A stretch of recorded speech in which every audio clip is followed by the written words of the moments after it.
Sir, they're about to go nuclear. How long do we have?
In 1978 or 79, the Israelis shot down a Libyan civilian aircraft because it had violated Israeli airspace.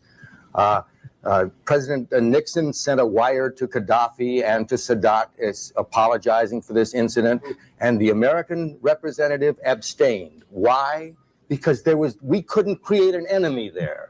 But when the Soviets shoot down an airliner, the same situation, we rise in moral outrage against this act. What is the difference? Where is the lie? Everything Paul Newman just said is true. He saw the double standards in America's foreign policy long before most people dared to talk about it. One set of rules for Israel, another set for the rest of the world. Newman wasn't exaggerating. He was telling us the truth straight up.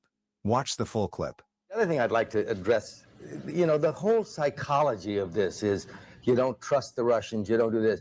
That has been so built up in our psyche. And someone mentioned the Korean airliner. All right, the Korean airliner was shot down. There was a lot of hue and cry and moral outrage, and we got it in the United Nations and so forth. In 1978 or 79, the Israelis shot down a Libyan civilian aircraft because it had violated Israeli airspace. President Nixon sent a wire to Gaddafi and to Sadat apologizing for this incident. There was no talk about it going into the United Nations. The International Pilots Associations had their meeting. There was 102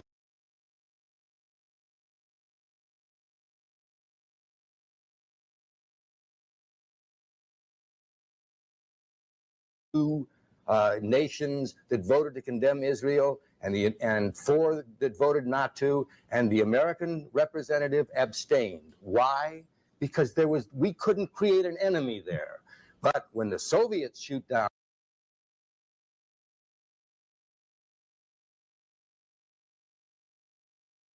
an airliner, the same situation, we rise in moral outrage against this act. What is the difference? Because it's insistent. We must insist that the Soviets have got to be created as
Can you hear me now? This fucking pile of shit. What the fuck is going on here?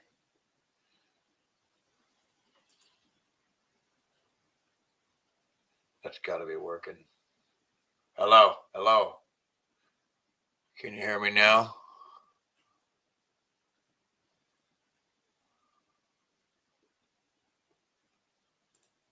See, the goddamn thing, it just went, it goes and fucking moves my, but you can hear me like normal again. Yeah, see, it was on some other mic device, probably the laptop down there. What a fucking retard.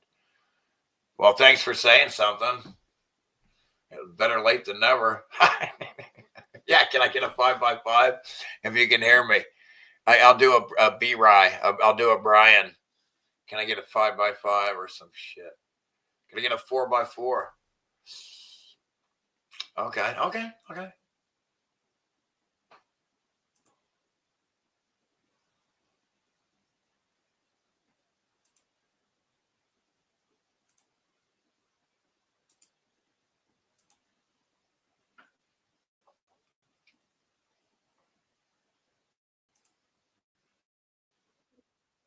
God dang it.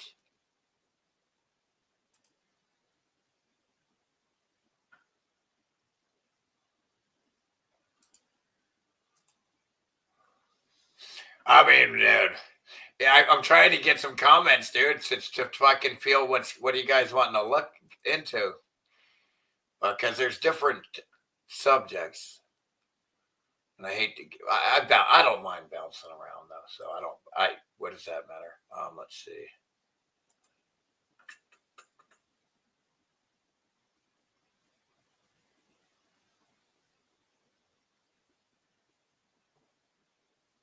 Bless Iran if it frees the Palestinians from the genocidal, psychopathic, chosen pedophiles of Israel. That's good. That's fucking good, man.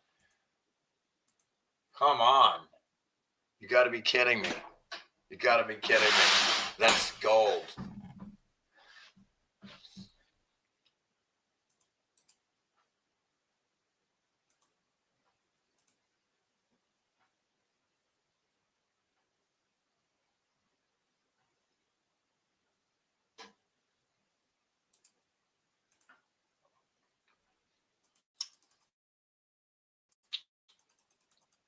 What's on your minds today?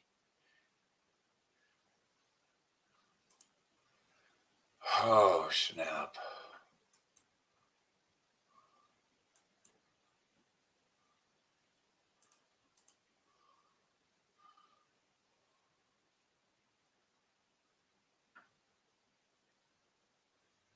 Goddamn, what happened here?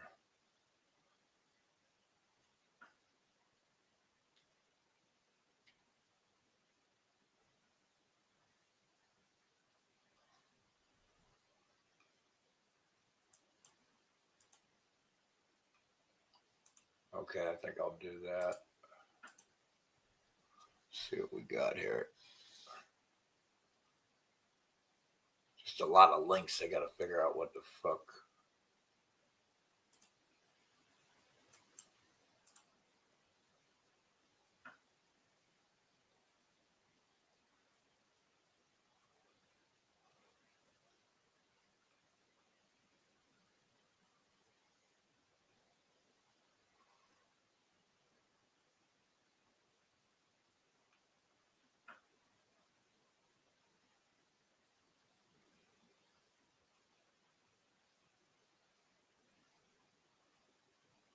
Oh, where the fuck is it? All right, I'll just show that other one. Oh, I can't find it.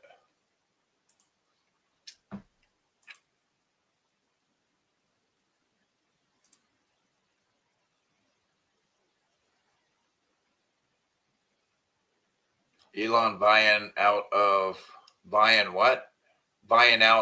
to shut it down. Buying out what? What's he buying? Forgot what to shut it down. I think it's just they're all a bunch of fucking scammers. Retards. Come this way.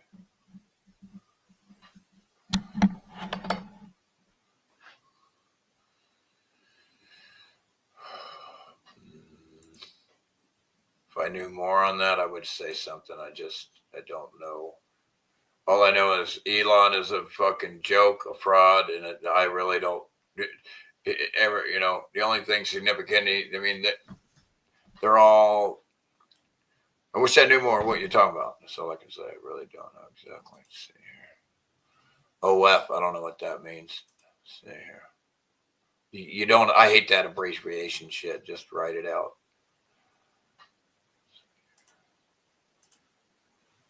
Yeah, I hate that texting shit. Generals gathered in their Masses! just like witches at black masses. It's like witches at black masses. Evil minds that plot Destruction! Sorcerer of death's construction. In the fields of The body's burning. And the war machine keeps turning. Death and Hatred hatred towards mankind, poisoning Their brainwashed minds. Oh, Lord,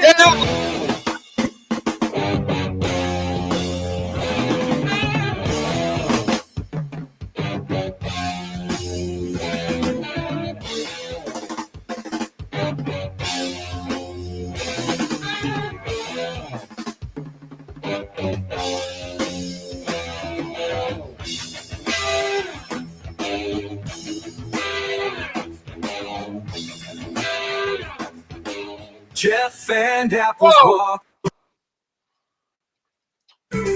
I like that. Getting far. Let's get here.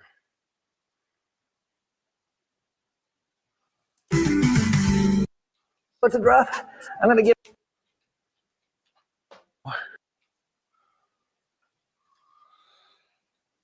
It's all. That sounds insane.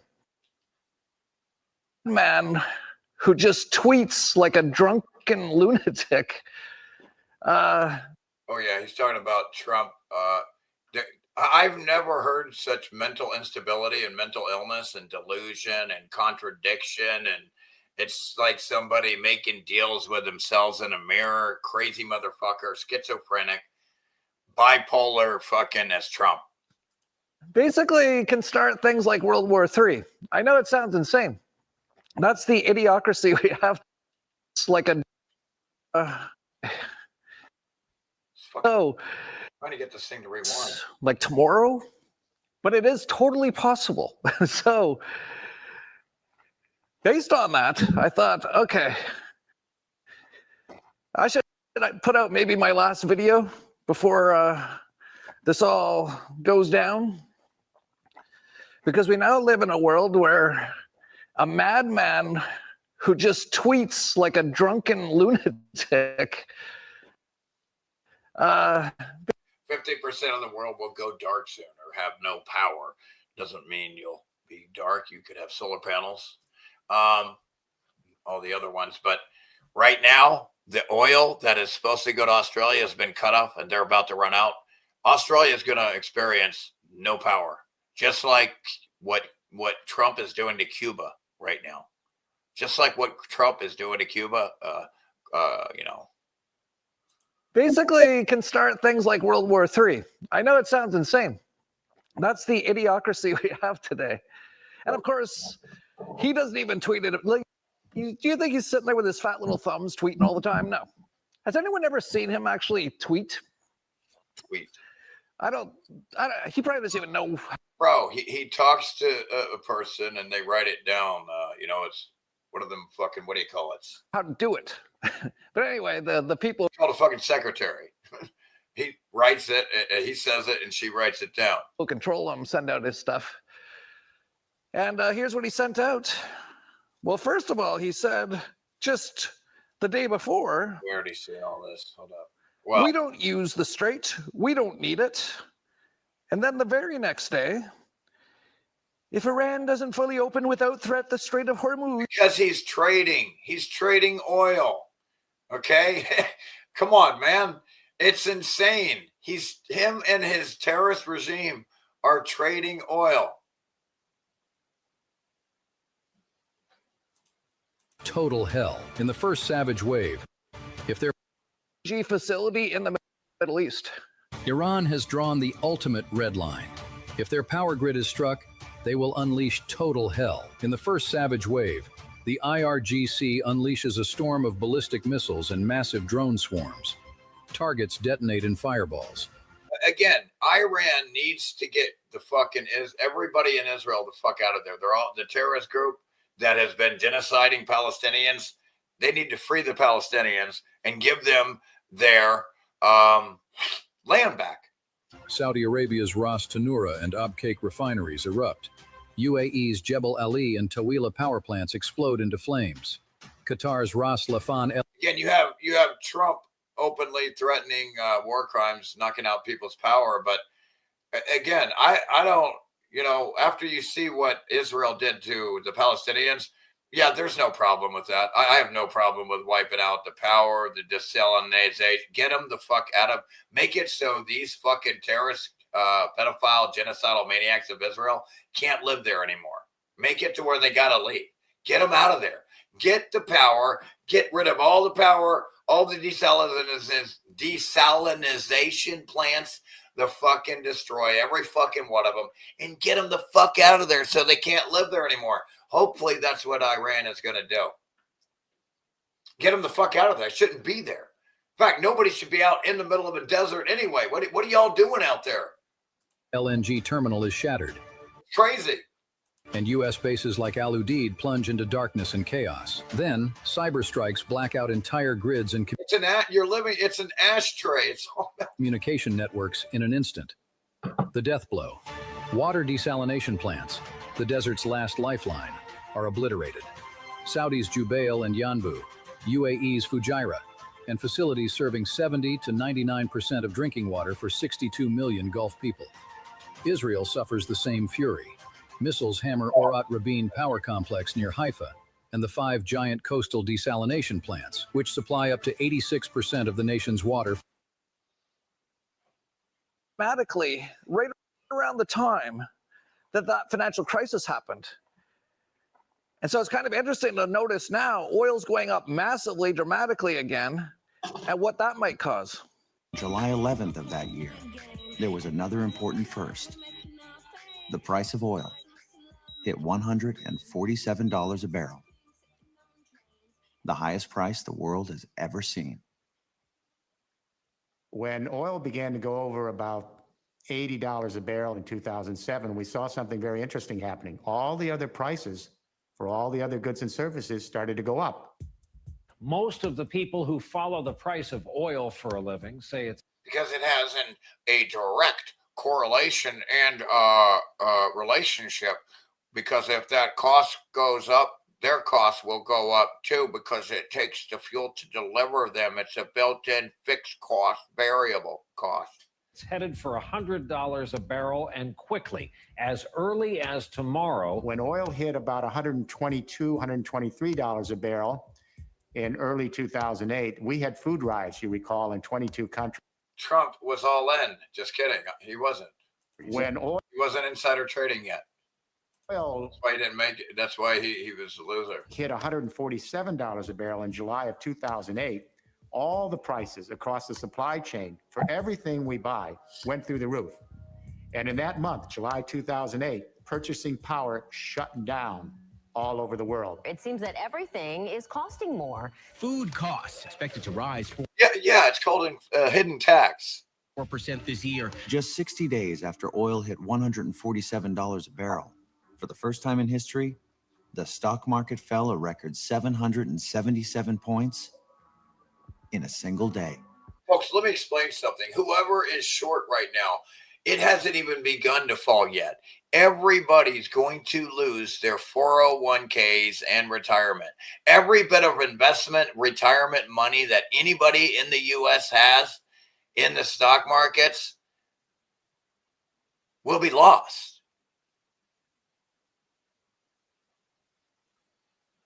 They can only keep the stock markets up for so long with inflation, because once the numbers come out on all of the numbers, no corporations will be making any profits. Let me explain something to you. Zero corporations are going to make any money. In fact, they're going to have to go out of business. They might not even be listed in the stock exchanges anymore. They're going out of business so fast. So the market's going to fall. It has to fall one day. Who knows how long they can hold it up, but it has to go down. There's no way this market can survive. Eventually, one day, the whole thing's going to come down in one day. It's going to be one day. It goes up, up, up, up real slow, and then down in one day. Every time. Every single time. Maybe 2 days.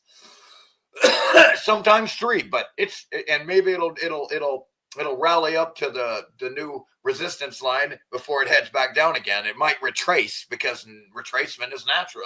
It's going to happen. The worst day on Wall Street, the market fell as if down a well.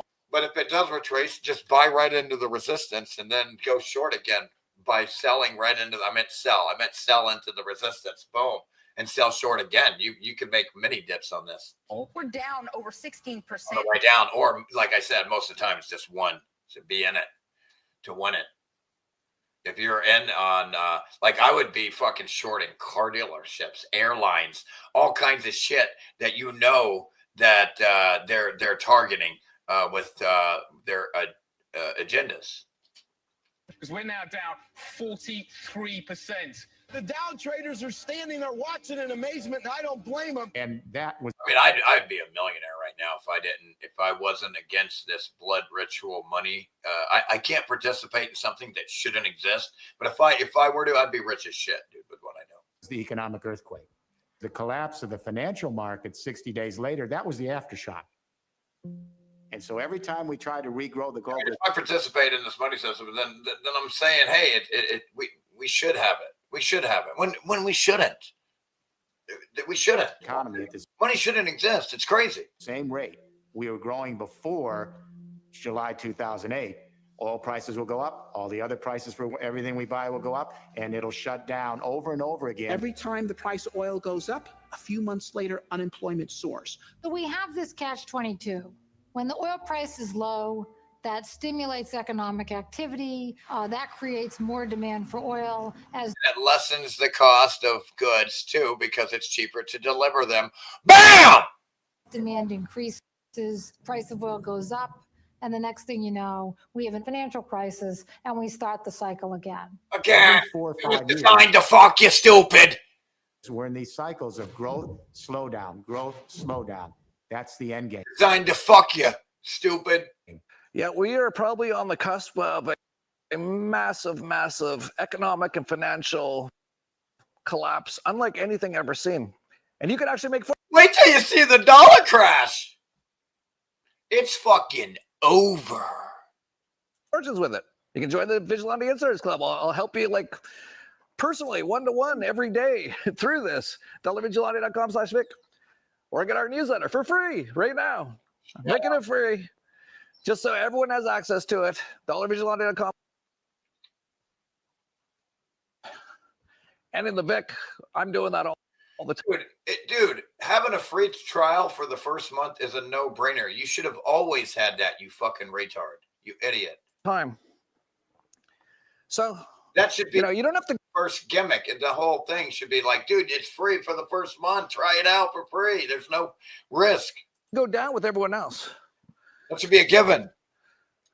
Like a lot of people are going to lose everything, but you can do pretty much the exact opposite. That's what I do. But you look at the bonds. This is getting crazy. All the government bonds. The UK is now at 5%. That's the first time since April 2008. Just months before the crash and Lehman Brothers collapsed and everything collapsed. Australia. Are you ready? Let's show you some previous historical data of what happens and what's going to happen by looking at the previous historical data. 5%, highest since July 2011. So it's been 15 years since it's been that high. India, nearly 7%. South Africa, 9%, multi-year high. Yeah. US, 4.39%, highest since last year. New Zealand, 4.7%, multi-year high. And it goes on and on. They're all going up. That's 23 countries all moving in the same direction. Every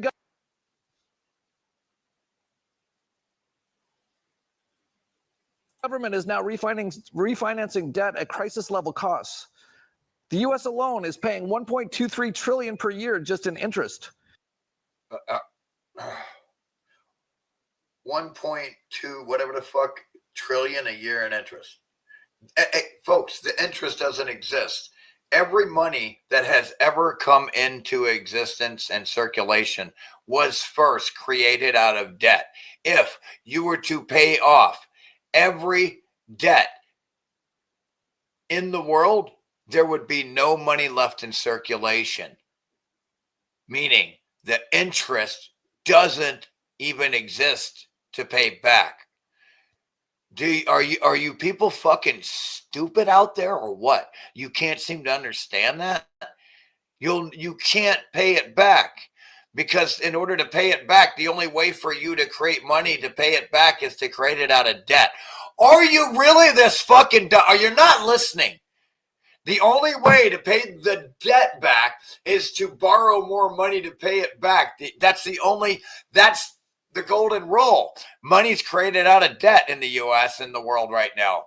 It doesn't get, nobody had the money in an account and gave it out and handed it out. It was created out of debt.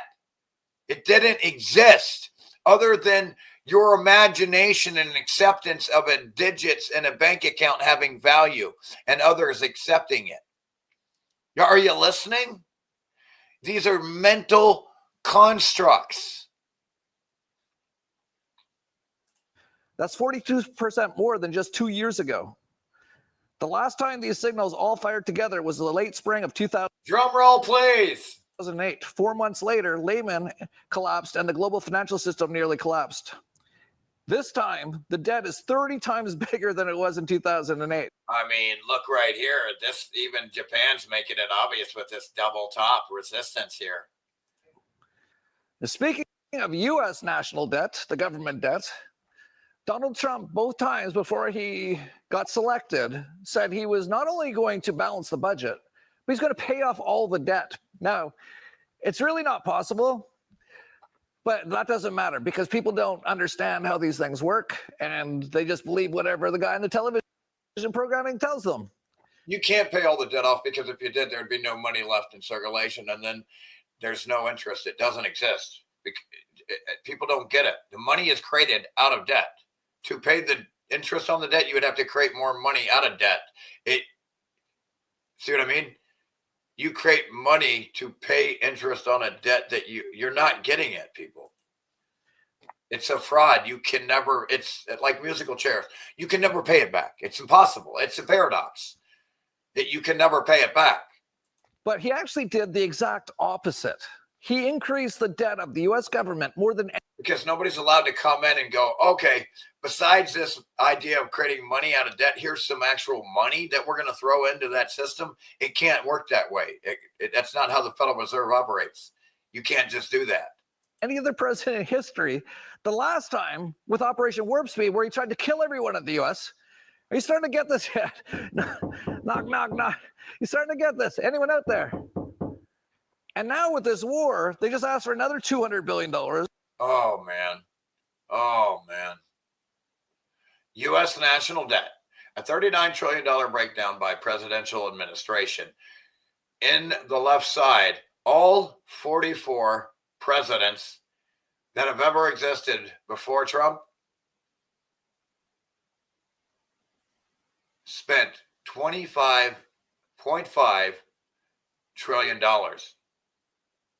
In other words, they went to the Federal Reserve instead of just creating the money out of thin air with the Treasury. They went to a Federal Reserve and said, here, we're going to let you create it out of thin air, but we have to owe you. That's all that happened. And so you have $25.5 trillion in debt with between all of the previous presidents combined. And Trump has already more than half. That's more than half. Trump has already alone borrowed more than half Trump alone has borrowed more than half of all the presidents combined borrowed from the Federal Reserve.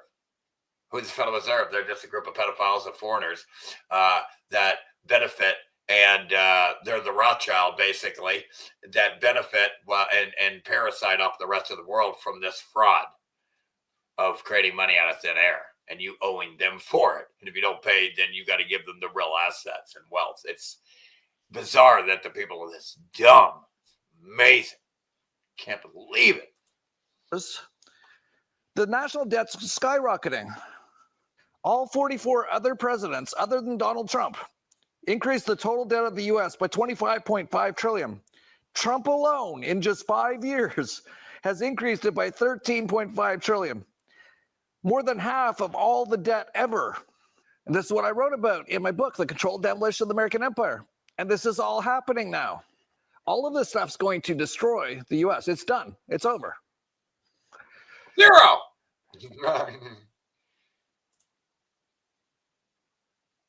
It's so incredible. They have people like Pete Hegseth up there. He's asking for $200 billion. It's insane. It's insane. You can't even get any money for any infrastructure, for any food, for any homeless people, for shit that you need here. You can't get nothing done. But as soon as they're ready to fucking steal a bunch of fucking money for war and launder it away, $200 billion, $1 billion a day out of thin air. No problem. Fuck you. In fact, Trump's not even going to go through Congress to get it either. Okay? He's going to get it though, but he's not going to use, he's going to cheat. Killed basically everyone in Iran. Well, all you retards starve and don't have a pot to piss in, and you don't have any food. I mean, I have nothing here, man, but my dog has food. I made sure of that. Well, nobody has any fucking food. He's stealing $200 more billion, so your future generations have to pay it back to some pedophiles for some fucking fraud. That's all a fraud. And they're born into a debt slavery system. And you think they're going to agree with that shit? I hope they kill every one of you fucking cocksuckers. But at the same time, he says the problem with Iran is that it spends money on weapons and missiles instead of improving life for their people. To that point on capabilities, Iran is an energy-rich country, should be. Instead, like so many other places driven by a radical ideology, they've spent that money instead of investing in their people. And that's why you had millions of Iranians protesting, because they felt like their condition. Get barred, pedophile. I don't listen to pedophiles. I don't listen to pedophiles. He's not interested in what you're saying. We're not surprised that they would indiscriminately target, and we're still seeing that. Shut up. As he's extorting $200 billion more on top of the $1.5 trillion that they just tripled in the last 2 years for the military. Not to mention what they fucking stole to give to pedophile, genocidal, psychopathic, chosen pedophiles of Israel. He's saying the problem with Iran is they spend so much money on the military and not taking care of their people. Take a look at this. Meanwhile, here's the streets of the U.S. You can't go anywhere in Iran and find this. This doesn't exist in Iran, you fucking retards. You fucking retards. This only exists in the U.S. Look at that. Greatest fucking country. Thanks to your greatest fucking ally.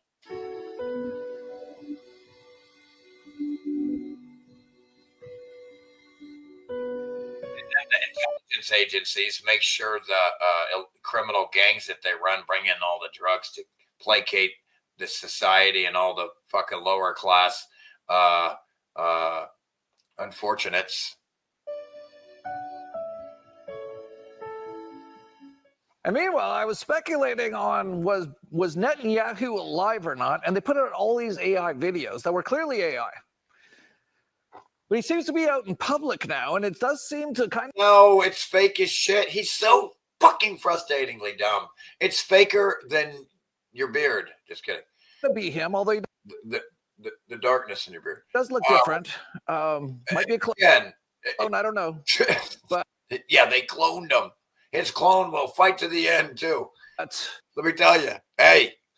Maybe he's not dead. And if that's the case, again, that is so fake that it's the green screen and you can see it, then everything.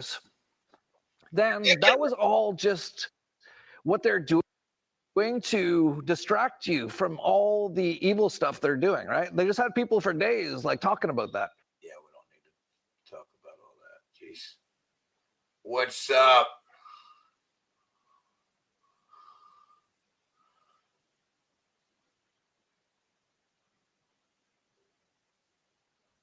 Yeah, America's fucking retarded.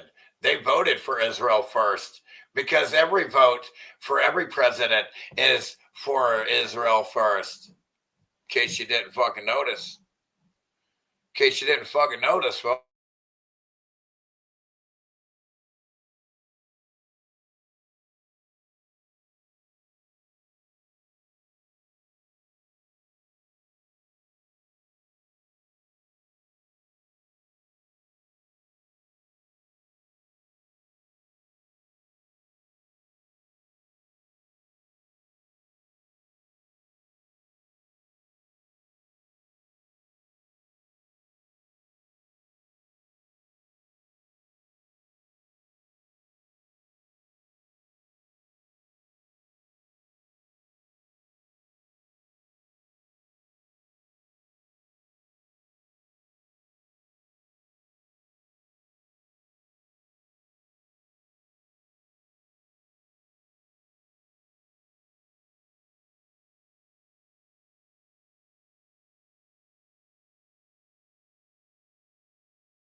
this is the fucking pedophile shit I got to deal with from these fucking pedophile tube and the internet and fucking stream retard. These fucking pedophile loving fucks.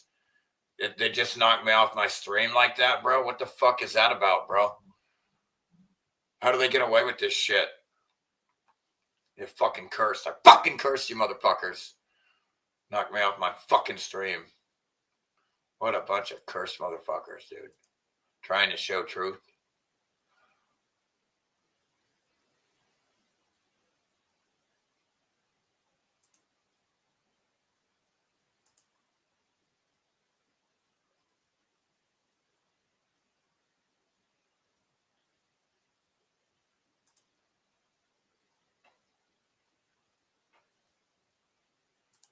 Are you wondering how this whole Iran war debacle is going to end? What is the end game for this war? And what is the exit ramp? Well, don't ask me. What do I know? Ask the person who's making all the decisions, the commander-in-chief of the United States military.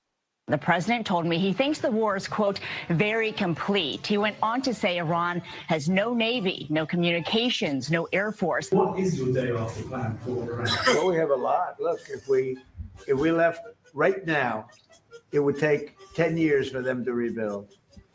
But we're not ready to leave yet. We are getting very close, he says, to meeting our objectives as we consider winding down our great military efforts in the Middle East with respect Begin capability projected for of Iran.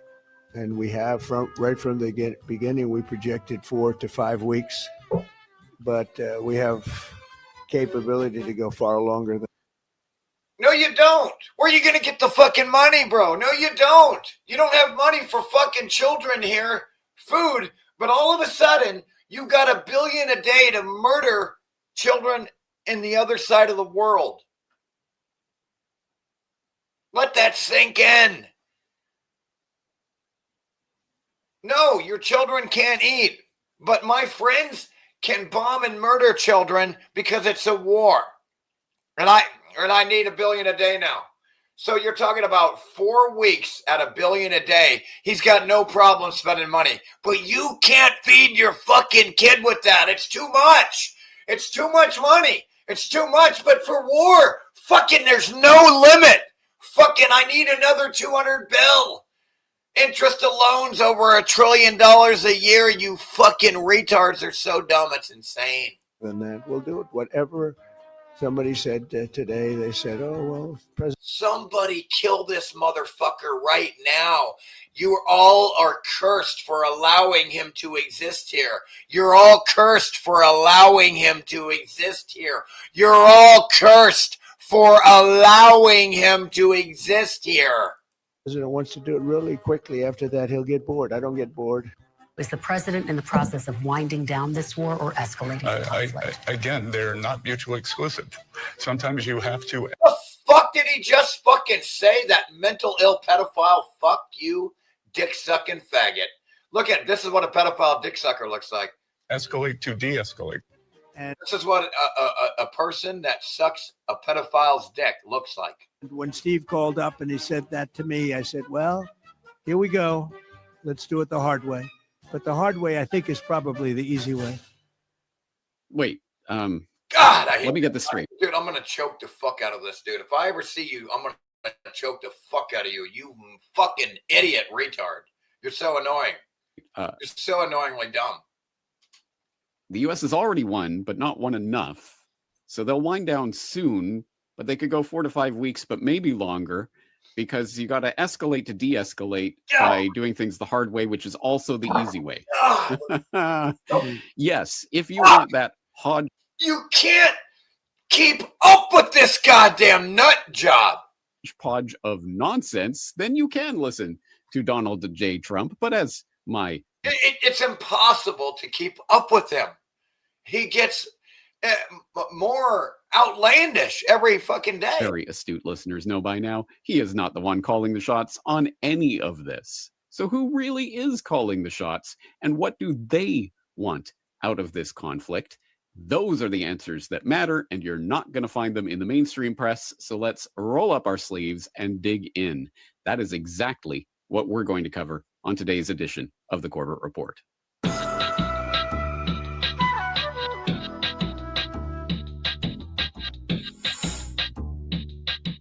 You're listening to the Corbett Report.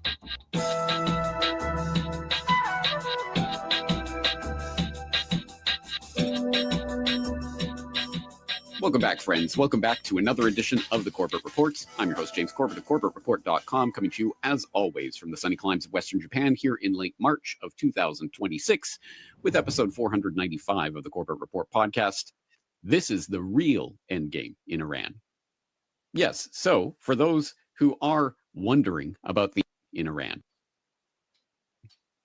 Yes, so for those who are wondering about the endgame in Iran, of course, we have to start with the first order question, which is, how and why did this war even start? And although hopefully I would imagine most of my audience is beyond this point, perhaps it needs to be stated that the on-the-record official reasons that have been proffered in the establishment press and by establishment mouthpieces is not the reality. So yes, let's put it on record. No, this is not about spreading freedom and democracy for the poor oppressed Iranian people by raining love bombs down on their country and completely obliterating their infrastructure. Yikes. Nor is this about stopping any perceived nuclear threat. And we know this from a number of different sources. But if you really do need it spelled out for you. Again, the United States outlandishly has 18 intelligence agencies, 18 different ones. That's the most mentally ill shit, illegal, criminal, pedophile shit that you could ever imagine. But even so, all 18 of them found Iran as no threat. In fact, Trump bragged that he obliterated everything. Iran could never come back again. And next thing you know, he's got to come back and attack him again. Remember that? He already illegally attacked Iran once. This is the second time, you stupid fucks. This is the second illegal war crime on the same country. That he was supposedly knocked out all their nukes, so that was the excuse. He knocked them all out. He bragged. I took care of all that. Then why are you fucking attacking him again? See what I mean? The pedophile doesn't shut his mouth because it's full of pedophile cock. Boy, have I got a resource for you. It is the latest edition of my editorial that appeared in this weekend's subscriber newsletter, which, of course, as with all of my subscriber newsletters, is available right now on CorbettReport.com. It is called Why Did U.S. Real Attack? This is childlike. Iran.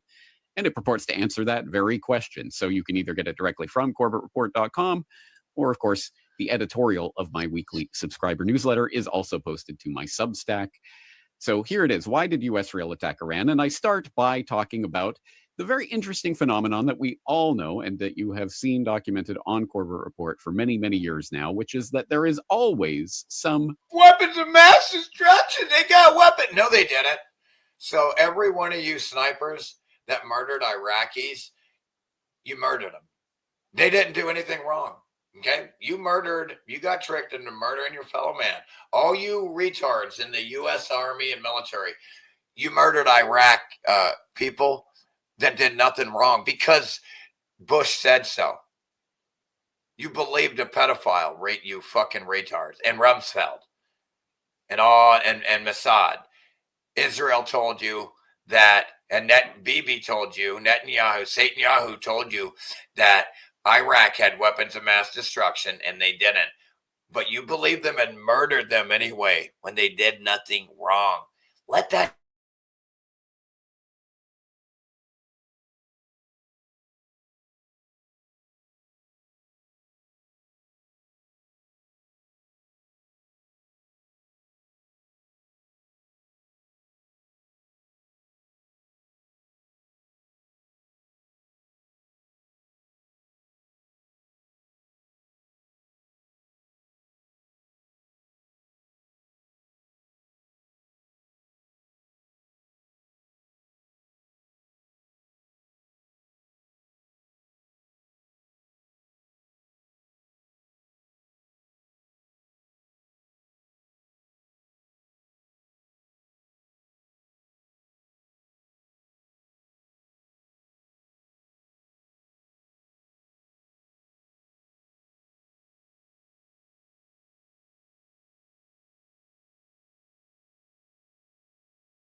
Remember the microwaves, babies in incubators thrown from Pearl Harbor. Vietnam had the Gulf of Tonkin. Gulf War I had babies thrown from incubators. Remember that? Fucking never happened. It was another lie as usual.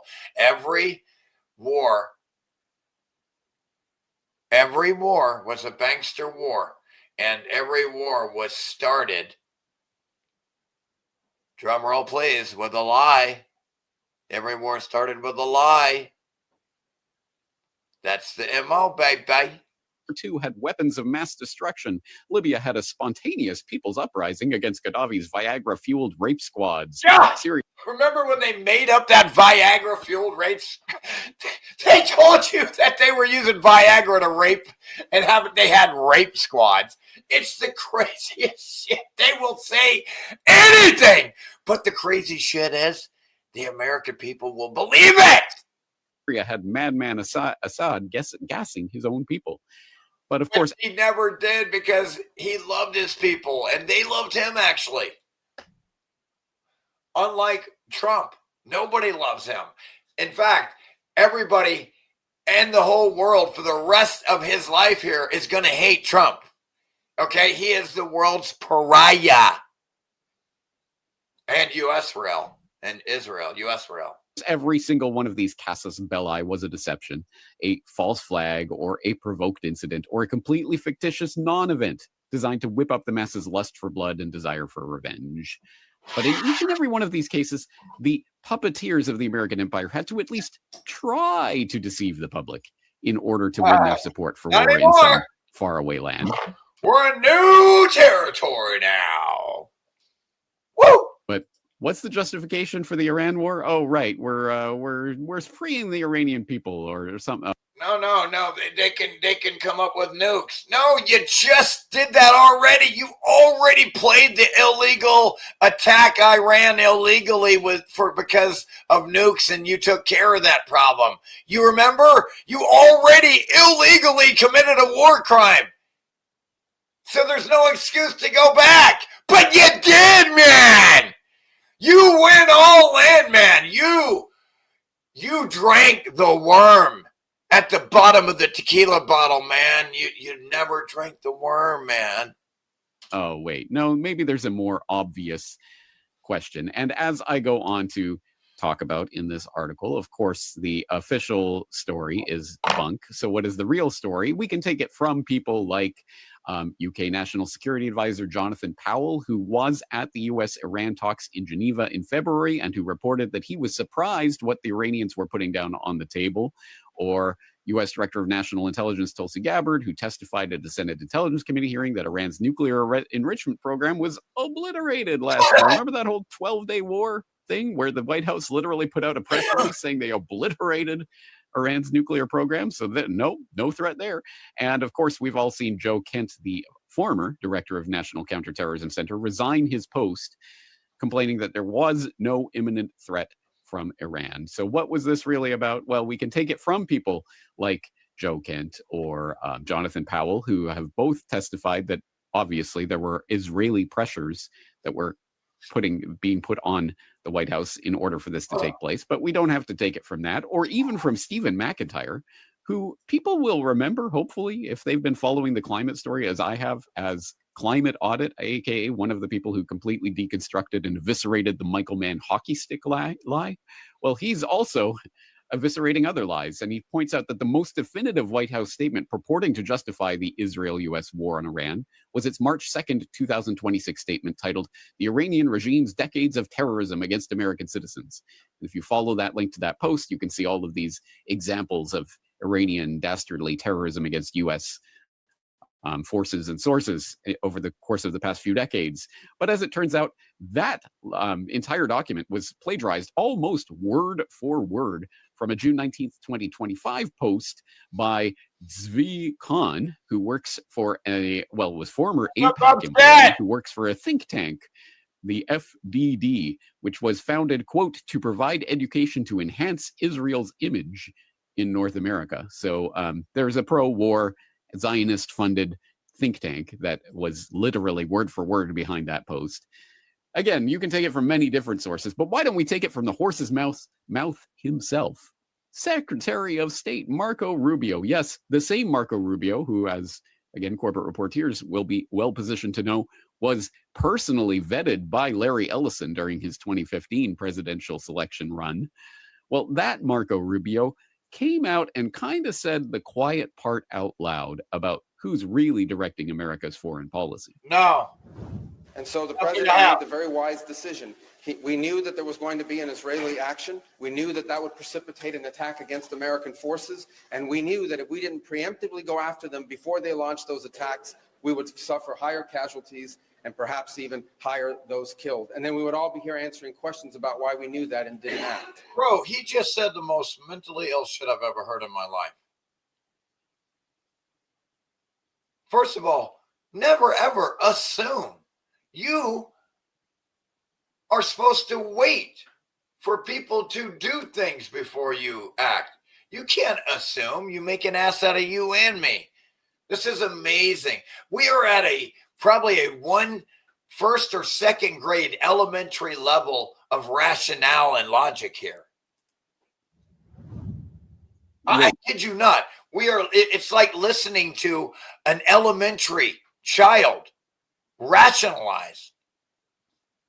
Okay, so let me get this straight. So Israel was going to attack Iran, and therefore Iran would have obviously retaliate against those attacks, and that retaliation would undoubtedly hit U.S. forces in the region. So the U.S. had to preemptively attack Iran to stop them from preemptively responding to. God damn, look at all them formulas and shit. Look at this shit. We're trying to calculate this shit.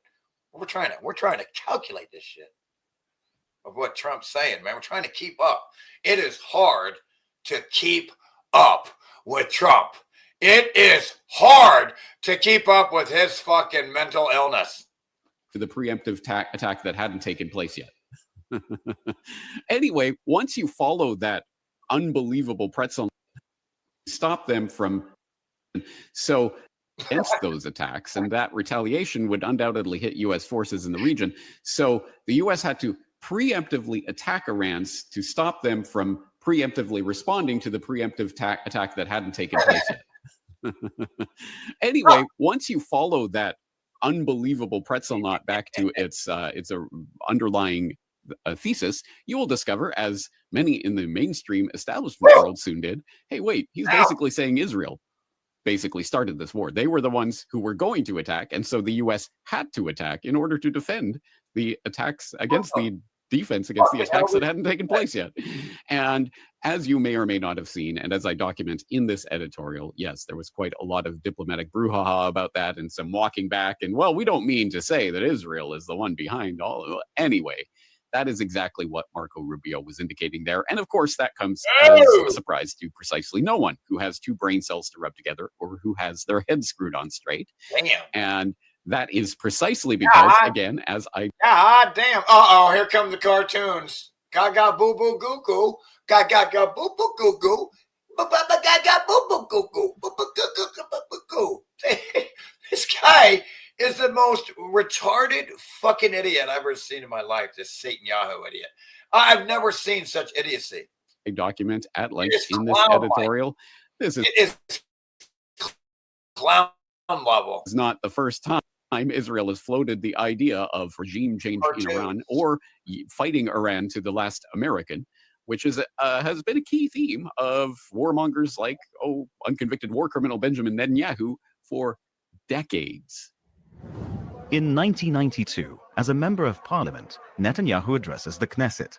He says, within 3 to 5 years, we can assume... Oh my God, I wish I could have killed him myself. I wish I could have killed him myself. I really wish I could have. Assume that Iran will become autonomous in its ability to develop and produce a nuclear bomb.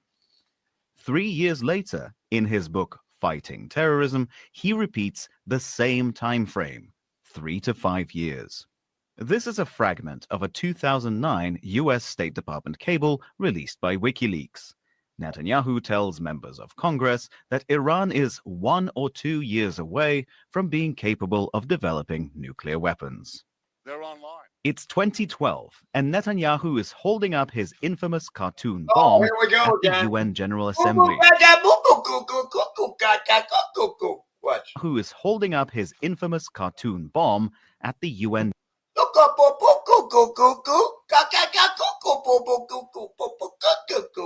General Assembly. By next spring, at most, by next summer, at current enrichment rates, and move on. first so-called imminent warning, Whoop, Israel whoop, whoop, whoop. attacks Diarrhea Iran. shit. Diarrhea shit. And if not stopped, Iran could. Diarrhea shit from a pedophile. Like, I'm going to sit there and listen to Trump or any pedophile. Like, I'm going to listen to a single word that comes out of Satan Yahoo pedophile's mouth. I will fucking never, other than the sake of to hear the mental illness of the day, has been on the under threat of nuclear annihilation by the Iranians for decades now. Other They than are the fact that you can't believe it unless you hear it. Really, you can't believe that you wouldn't believe. You can't always and have always been just weeks or months away from building their nuclear device that they're definitely going to rain down on your head. So you better go in and bomb them. So yes, it isn't going out on a huge limb to say that Israel obviously wanted this war, has been lusting after this war for decades, has been working concertedly to make this war happen and to put all of the domino pieces together that would allow this war to take place. You don't go after Iran first, of course. You have to destabilize the entire region. You have to take out Iraq and splinter that into sectarian violence. You have to destabilize all of Iran's regional proxies and allies in Syria, in Lebanon, and elsewhere. And then you go for Iran, right? 7 countries in 5 years. Well, 25 years and counting. But anyway. Hey, it's only, you're only 20 years off. Hey, it took them an extra 20 years. Listen to me. We've already slowed their plan down from 5 years to 25 years. Let that sink in. Better late than never, right? So again, as I document in this, why did Israel attack Iran? And I'm joking because that's pathetic. That's pathetic that you allowed this. That's pathetic that the people of the world allowed what's happening to the Palestinians. It's pathetic that you allowed any war. War is a crime. If you can't agree to disagree, then something's wrong with you. An article. You can go back and see the development of Israel's foreign policy and geopolitical position on Iran over the decades, from the time when they were best buddies and allies in the era of the Pahlavi dynasty that lasted from 1925 to 1979, with, for example, Iran being the second state in the Middle East to acknowledge the state of Israel after its foundation in 1948. And you had... So curse them for that. That was real fucking uncool. Acknowledging and legitimizing a terrorist group that invaded and murdered Palestinians. That's some bad karma right there, Iran. No wonder you're fucking getting fucked up right now. But I don't want you to, but dude, you should never have acknowledged that. What they did was a criminal, and it's an occupation. You should have never, ever legitimized them as a state. Good relations between them. You even had Mossad literally training the Shah's Savak secret police / torture goon squad back in the 1970s. That is all documented on the record. I go through the links and talk about all of that. And then, of course, we had the revolution of 1979, which made them, the Iranians, into mortal enemies and a big threat. And then everything changed. And then you had the Iran-Contra deal, through which Israel was actually providing weapons to Iran. Again, you just can't make the shit up, man. Listen. On behalf of America. And why were they doing that? To establish contacts with the Iranian militaries that they could use to overthrow Khomeini. I mean, it gets... It's fucking so crazy, man. These nut jobs in the intelligence.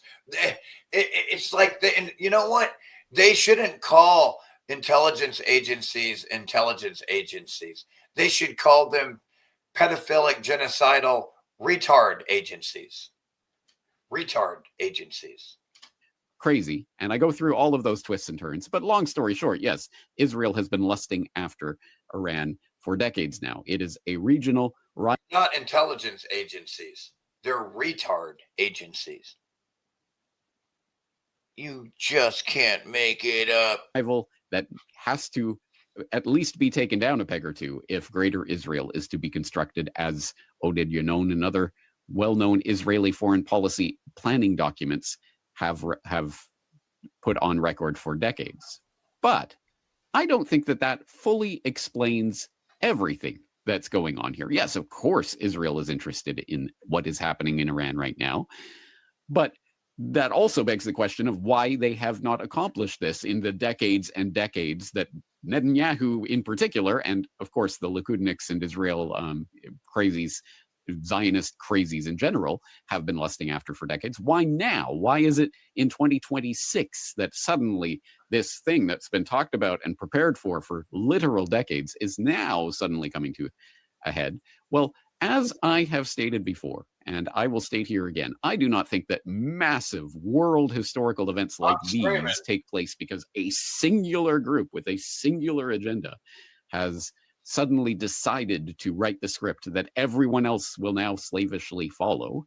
I think that these types of massive world historical events take place because there are a number of players at the table with an interest. So where's everybody at today? We only got fucking 8 people on a Wednesday? That's crazy. A vested interest or sometimes a very explicit interest in these events taking place. So the real question becomes, and this is where I ended that editorial, what's the 3D reality? I'm showing this James Corbett video. As in 3D chess, not the cartoon memeified version of Lord Emperor Trump playing his 17-dimensional chess, whatever garbage that. Oh man, I can't wait to show you the meme where they made fun of Trump, like they gave him the kiddie wheel, like he's controlling the straight. That's fucking genius, and you know it. Is now rightfully seen for the absolute garbage that it always was, although it was vociferously defended by some people in this quasi-supposed alternative media for years there. I think no one can think that this Iran war is part of Trump's super plan to undermine the deep state and judo flip Netanyahu. No, no, it is not. Retard much? Because he is just a puppet that is performing what his puppeteers are telling him to perform. But who are those puppeteers and what are they doing this for? What is the 3D reality to this 2D chess war that we see taking place on the 2-dimensional chessboard? Well, we can get a hint of that from... Unless you're playing on a fucking computer screen, it's 3-dimensional. One of the strangest aspects of the war that we've seen so far, and I take my cue here from Kit Knightley at Off Guardian, who wrote a very interesting and in-depth piece that people should check out about the bizarre Strait of Hormuz back and forth that has taken place. I'll just read from this part of my editorial. As Kit Knightley points out over at Off Guardian, perhaps the most telling part of this stage-managed war narrative is the very strange tug-of-war over the Strait of Hormuz. As Knightley correctly observes, the clearly manipulated stage play of the closing of the strait, with the Iranians closing the strait before denying they closed the strait, before the insurance companies actually closed the strait, and the clearly manipulated stage play of the mining of the strait, with anonymous trust me bro sources telling Rothschild Reuters that the strait had been mined before Iran officially denied mining the strait, before Trump demanded Iran remove the mines from the strait, before U.S. Secretary of War Pete Hegseth confirmed that there was no evidence of mines in the strait. It's pathetic. It's like a guy, it literally is a fucking circus clown show, shit show of retards, where the IQ, the highest IQ in the Trump terrorist regime is like, 50. Shortly after the U.S. Navy abruptly decommissioned 4 minesweepers in the region after 40 years of service, has led to the next narrative being propounded by the establishment press. The squabble over the strait will lead to a never-ending state of perma-war between... Anyway, good God, man. Enough of that shit. How's everybody doing today?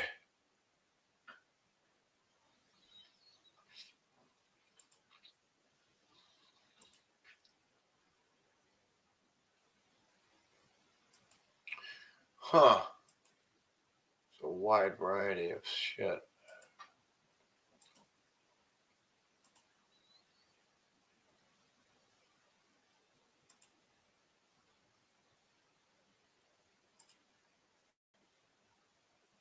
Scam here that literally no. I meant to fucking show the other one. The Brian video is better.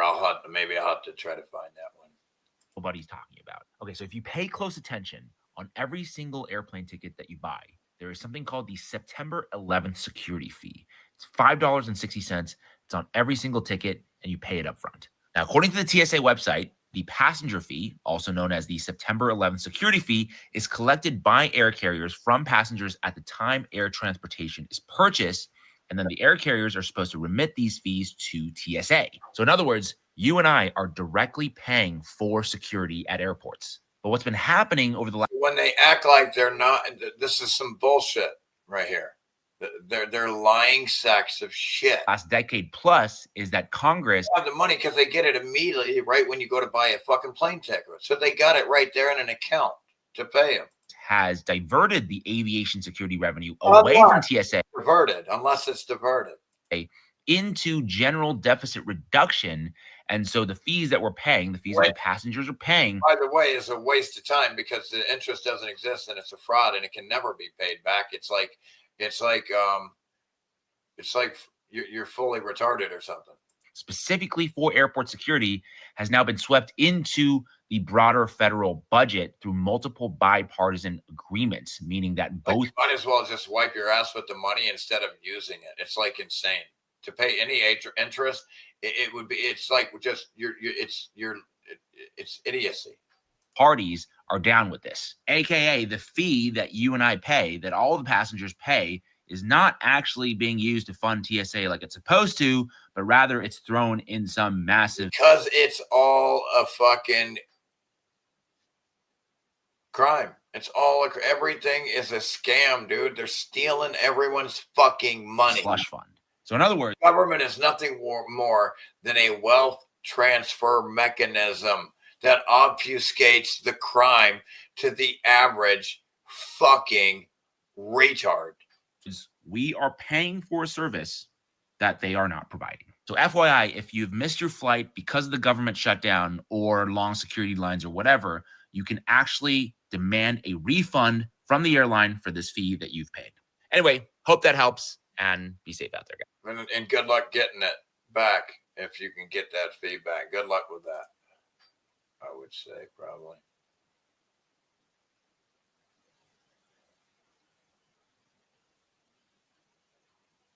Yeah, I really don't do pre-recorded shit. Where's everybody at today? Yeah, it's been rough out there lately, huh? Because I haven't seen any much, man.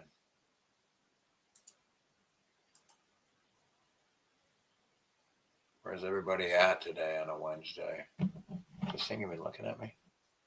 Whoa, whoa, whoa.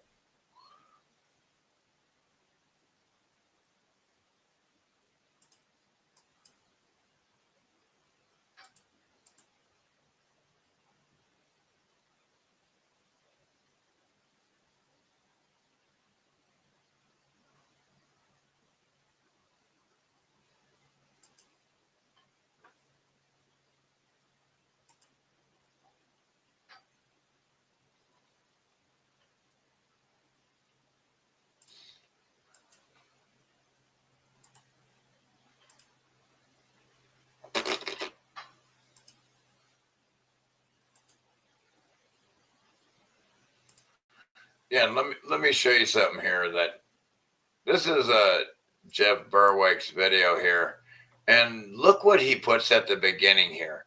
And I'm going to show you.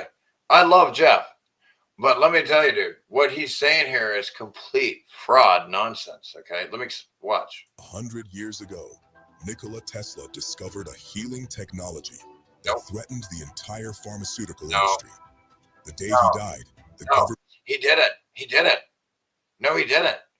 That's not what he discovered, man. What the fuck are you even talking about?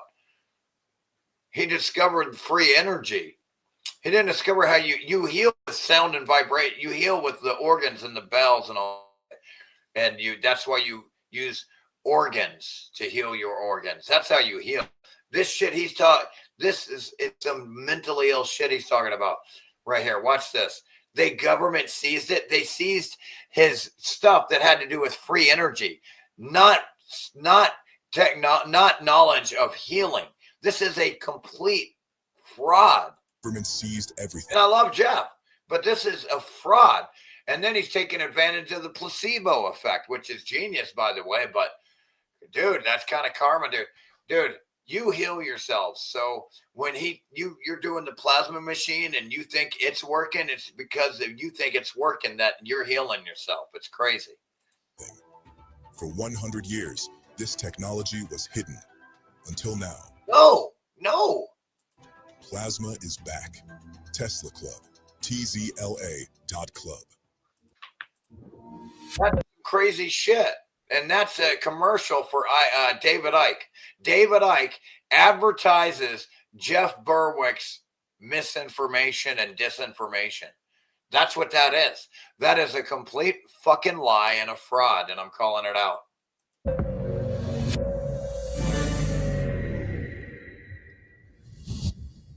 Hello, and welcome to the Dot Connector. Well, I was saying for a long time now that Trump was put into the presidency for the second time to be a wrecking ball for not just America, but the world. It looked like for the entire world. And the world economy. And, well, it's not happening, is it? That's all I really wanted to show out of this video, but let's see what we are looking at the effects of this war with Iran in terms of mega potential to absolutely trash the world. I'm going to talk about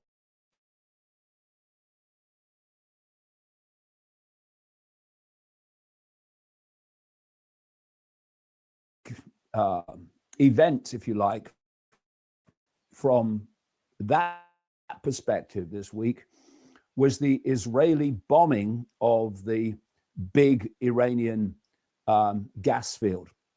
And it's... yeah, that was some bullshit right there, man. So it rained over 90 million people of this toxic shit, man. These fuckers, man, that's a war crime. But again, if it's a war, how is there any rules, right? I don't really get that. But anyway. It's had a knock-on effect. I mean, I get the civilian thing because of the way government and the civilians are set up. Yeah, I get it. Because, I mean, come on. These people have nothing to do with, that's what I'm trying to explain. The population of every country has nothing to do with the small group of the governments of every country. They don't control the small groups. The small groups control them. It's not the way. It's the other way around. With the Iranians then hitting energy targets in the Gulf states. The small group of people called government in every country rules over, dominates the people of their countries. They have no say about anything. It's the governments that rule over the people of every country. There's no saying we in the U.S. government. There's either we the people or we the government. There's no we. Plus, don't ever say we. I never said you could include me in anything without my permission and consent. And you're too dumb to speak for me anyway. Never, ever say we. You don't have my permission. Earn it. Earn my permission. And in Israel. You include me in your we. So don't ever speak for me. You can't speak for me. You're too dumb to know what I'm going to say. The closing to most tankers of the so-called Straits of Hormuz between Iran and the Oh, this is going to be cartoon level. All right. I can't deal with this shit. It's so fucking ridiculous.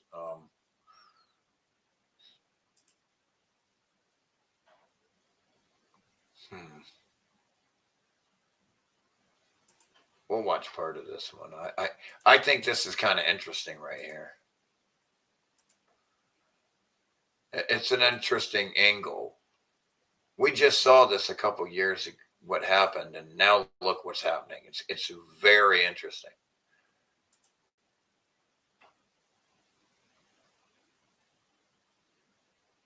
They act. All right, let me show you this channel here. The truth is, they never actually exposed the industry. Who? Who? 2 years ago, Cat Williams went on Shay Shay and set Hollywood on fire. All lies will be exposed. He named the names no one else dared to touch. Ben Cedric and Kevin Hart and Tiffany Haddish. In that moment, he wasn't just a comedian, he became the face of the Hollywood resistance.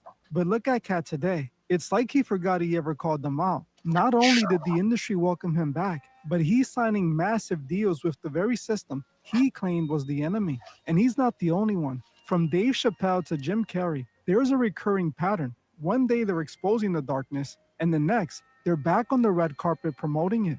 Were they ever actually whistleblowers, or were they just gaslighting you to use your energy? Today, we expose the whistleblowers who turned out to be frauds. By the end of this video, you will never look at these stars the same way again. Cat Williams set the internet on fire in 2024 with his Shay Shay interview. While Cat had gone after Hollywood previously, this time it was different. He wasn't afraid to name names, calling out people like Kevin Hart, Ludacris, and the disgraced music mogul. He claimed that many celebrities in the industry had sold out, insinuating that their main job was to pretend like they didn't. Cat even exposed the backroom deals that were allegedly required to climb the industry ladder. Deals rumored to have compromising requirements to fulfill. When I say this interview went viral, I mean it exploded. It garnered over 30 million views in a few days and currently sits at 90 million views on YouTube. It sent shockwaves through the media, and Cat Williams became an overnight sensation, a symbol for the resistance against the greedy, soulless Hollywood system. This interview, as Cat said, sparked the beginning of the awakening. Finally, the masses were going to see the truth about the industry they idolized so much. But before that moment, Cat was relatively quiet. Besides a few comedy specials here and there, he was fading from relevance. His time in the spotlight had long since come and gone. But after that interview, almost instantly his face was plastered everywhere. Strangely, even though he viciously exposed Hollywood, the industry was calling him the man of the year. He was invited to interviews on all the big platforms. The mainstream media couldn't get enough of him, and he was even featured in the Hollywood publication GQ, labeled the man who opened the portal. Who knew that for Cat Williams to be welcomed back into Hollywood, all he had to do was expose it? Cat Williams was the #1 guy again. But instead of using all that newfound attention to help change the industry issues he personally brought to light, he used it to sign a massive comedy special deal with Netflix worth millions. He went right back into business with the very people he became famous for exposing. In 2026, Cat Williams is launching a major new arena tour and releasing a 4th Netflix comedy special. Someone who was recently calling out the industry and resisting the power structure wouldn't normally get rewarded by that power structure. It is counterintuitive. Unfortunately, it seems Cat Williams might have had other intentions than spreading the truth. I believe that one of two things might explain what happened in this situation. One, he likely saw an opportunity and took advantage of it. In 2024, the Puffy situation was just starting to unfold. The industry rumors about weird things happening behind the scenes had existed for years. Cat even joked about it live on stage during one of his early comedy specials. But back then, everyone just thought it was a funny joke. The moment Puffy's strange behavior was exposed, all the rumors were suddenly validated. Cat had been rejected by the industry, and he ruined his name with his fans due to several controversies, like the time he got into a physical confrontation with a middle schooler. Before that interview, his reputation wasn't at its best. So, I believe he decided to use that moment to vent on the industry, not only to get revenge for kicking him out, but also to repair his reputation. This way, people would stop seeing him as a fading comedian and start seeing him as a beacon of truth. He wanted to go viral. That's the reason he called out so many big names during the interview. He knew he would go viral and could leverage that moment to spark life into his career. And it worked perfectly. Now Hollywood has invited him back in so he can stop complaining and keep quiet. We all know a mouth well fed doesn't talk. Now the other explanation is that Cat really did try to expose the industry. Cat has a well-documented history of calling out Hollywood. He has done it before during old interviews. He knew Shay Shay was a massive platform, so he could have possibly used it to call out the industry once again. But this time it blew up and it really made the industry look bad. They noticed Cat was running his mouth again, so they gave him a call and made him an offer he couldn't refuse, just so he would stop talking. Cat, not willing to turn down tens of millions of dollars, took those deals. Then Hollywood started plastering him around everywhere to show they got him again. In either scenario, it's still the same outcome. Cat Williams called out the industry only to sell out to them the first moment he could, just like we saw with Dave Chappelle. Dave Chappelle was Cat Williams before Cat Williams. At the peak of his career with the biggest comedy networks throwing millions at him, Dave got up and randomly left, running off to Africa. To everyone, this made no sense at all. He had just signed a record-breaking $50 million deal for another season of his hit show, Chappelle's Show. But instead of going to work one morning, Dave packed up and disappeared. He refused to return and film the season. Without a clear explanation, rumors started to circulate that painted Dave in a troubled way. They blamed this sudden disappearance on the same things that affect every troubled actor. But when Dave finally resurfaced, he had a different explanation. According to him, he wasn't dealing with personal issues. He was dealing with industry issues. He showed up on Oprah and told the world that he went to Africa and turned down $50 million because he refused to compromise his morals. He claimed the industry wanted him to sell out, that Hollywood executives treated him less than human and wanted to force him into situations he wasn't comfortable with. When the industry wouldn't respect his morals and try to turn him into a puppet, he walked away from it all. Dave wasn't seen in the industry again for a long time. But 12 years later, not only was he back, he had completely forgotten that he called out the industry to begin with. Around 2016 and 2017, Dave started showing up all over the industry again. He did interviews with late-night hosts and even did pop-up comedy shows. Then it was announced that Dave had signed a massive multi-special deal with Netflix, reportedly worth $60 million. On March 21st, 2017, he released his first concert special in 12 years. Just like that, he had returned to the very industry he had escaped 12 years earlier. While he never confirmed exactly why he decided to return, to me, it seems that 12 years away likely left him low on money. He was offered $60 million, an amount he couldn't refuse. But just like we saw with Cat, it's clear Dave sold out and went back to the people he accused of attacking his morals. Dave wasn't the only one to claim to expose Hollywood only to return like nothing ever happened. Jim Carrey did the exact same thing. Jim Carrey was one of the highest paid actors in Hollywood. In the 90s, he was the first to earn $20 million for a single film, The Cable Guy. He consistently... That's fucking crazy. That was a great movie, by the way. It's good. Secured high paychecks, earning over $200 million in salary and bonuses between 1994 and 2008. He was basically the face of Hollywood for a whole generation. But then, something started to change with Carrey. He went from the class clown to the golf kid who didn't see the reason for being in class to begin with. In 2014, he showed up on Jimmy Kimmel Live and appeared to call out Hollywood, joking that an unseen force runs the show and that all the celebrities were a part of it.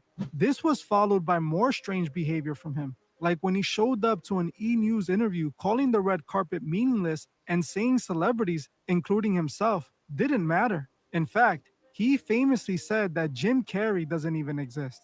After these strange appearances, Jim took a massive step back from the industry. Following the release of Dumb and Dumber 2 in late 2014, Carrey's film output slowed significantly. Between 2014 and 2020, he only appeared in two smaller films, the dystopian thriller The Bad Batch and the crime drama Dark Crimes, both released around 2016. Jim, once the face of Hollywood, had now left the industry, never to return. But by never to return, I mean he returned just 6 years later for the first Sonic movie in 2020. They paid him $4 million, and Carrey seemingly forgot any and all issues he had with Hollywood. Following the success of the first Sonic film, a sequel was ordered, and then a third. Carrey was paid an additional $12 million for the third film alone, and with his appearance in a fourth Sonic film confirmed, it looks like he's found his purpose again, a big bag of money.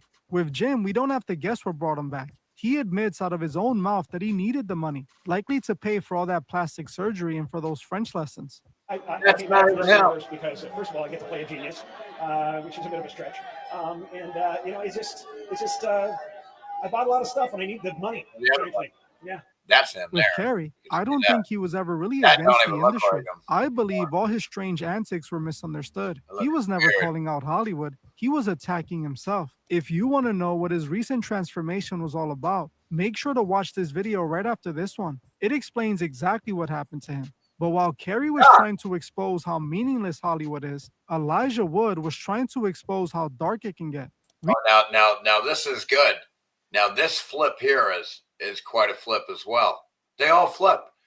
Recently, I did a video where I spoke about. I mean, think about it, right? If somebody comes up to you and says, silver or lead, you're going to take the silver or you're going to take the lead to the head? Celebrities who tried calling out Hollywood but were initially ignored. Elijah Wood was one of the celebrities I covered. A few years back, he called out Hollywood for how it deals with child stars, saying during an interview that the industry had a major problem when it came to them. But unlike Dave and Cat Williams, Elijah didn't need 10 years to start backtracking. He didn't need 10 years to start backtracking about all the claims. All of a sudden, everything's fine. When the media started running his story, he quickly retracted it, coming out with a statement clarifying he knew of nothing happening in the industry. Not only has Elijah Wood continued to have a great career in Hollywood, but recently he was featured in the movie Ready or Not 2. Yeah, and look at the part he plays, which I recently just covered. But if Elijah was minutes away from losing his career, Kanye was past the point of no return. For the past few years, Kanye has got this fucker to crawl and beg to the Israelis, man. Been calling out the industry for all sorts of reasons. He claimed the industry took advantage of artists and was trying to control them. Kanye went on a rampage, destroying his relationships in the industry and earning a reputation as a loose cannon. He was quickly canceled and kicked out. His partnerships with companies like Adidas ended, and no major US touring venue would host him for a show. His entire place in the industry was erased. Even after losing everything, Kanye kept saying controversial things. But just this year, it seems that losing those industry connections finally caught up to him. In 2026, he returned with an apology for all the things he had said during the past few years. This came after he met with a representative for those he offended during his rants. Now, after his apology, it appears he is planning a successful comeback. Kanye West is currently scheduled to perform in the US with rare high-profile concerts at SoFi Stadium in Los Angeles on April 1st and April 3rd. These shows mark a significant return to the US stage following. Eminem's the only smart one. He's like, yeah, they wanted me to do a tour. Why didn't he do it? Because he wanted to see his children grow up and not miss the most important years of their lives. And plus, once you made the money, why would you go out again and not just chill with your family now that you got a bunch of money? Like, if you don't need to, why would you, right? That's crazy. Following his beef with the industry. Just like the rest of these celebrities, it reached a point where money was more important than whatever point he was trying to make. The moment those millions start running low, they forget they ever had a problem with the industry. In my opinion, I personally believe. Damn, dog, let me get those teeth things, dog. I need them. Look at my teeth. Let me get those. Don't make me steal them, dude. I'll steal them right out your mouth if I see you. Those are mine. Didn't care about calling out Hollywood. Get it. I believe he only wanted to I do would like a pair of those. Mobilize his fans and use their attention to get what he wanted. While Kanye did burn bridges, he also got out of his record label contracts years early. But messing with the industry comes with consequences, which he learned the hard way. As you can see, all these celebrities convinced the world to back them while they went after corruption. But every time, the moment they were offered enough money, they went running back. Look at this fucking retard. Look at this fucking cocksucking sellout retard. Unfucking believable. Oh, and it's not his fault, man. I get it, dude. I know, silver or lead. You know, I'm gonna take the silver, I guess. I mean, what is your choice? To get killed or take the money? I mean, you're gonna take the money. I mean, I'm not gonna. I mean, I guess. I mean, I wouldn't have got myself in that position in the first place. That's why I'm a loser, broke fuck. Because I'm not, you know, selling my soul and for that type of karma. They weren't exposing the industry, they were renegotiating their deals. This was only a few names on a long list of celebrities who gaslit their fans. If you're interested in a part 2 to this video where I expose more of these sellouts, comment part 2 below. And if enough of you want to see that, I'll make sure that's the next video. I want to know what you guys think. Were these celebrities being genuine and just couldn't refuse the offer? Or was it all a stunt from the beginning? To me, Elijah Wood was the most direct example. He said what he said, and days later, he backtracked on everything. He was literally in the sequel to Ready or Not 2, a movie where he plays a handler for an entity named LaBelle. If you're interested in seeing what Ready or Not 2 revealed about the families at the top, watch this video right now. Also, if you want videos that go a step further in revealing the truth without the fear of censorship, consider checking out my Patreon. I just released a new video where I reveal my thoughts on the stuff happening in the world right now.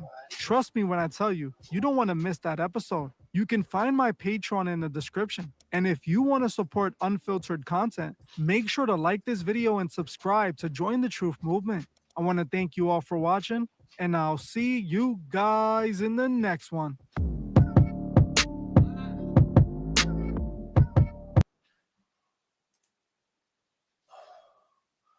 How's everybody doing?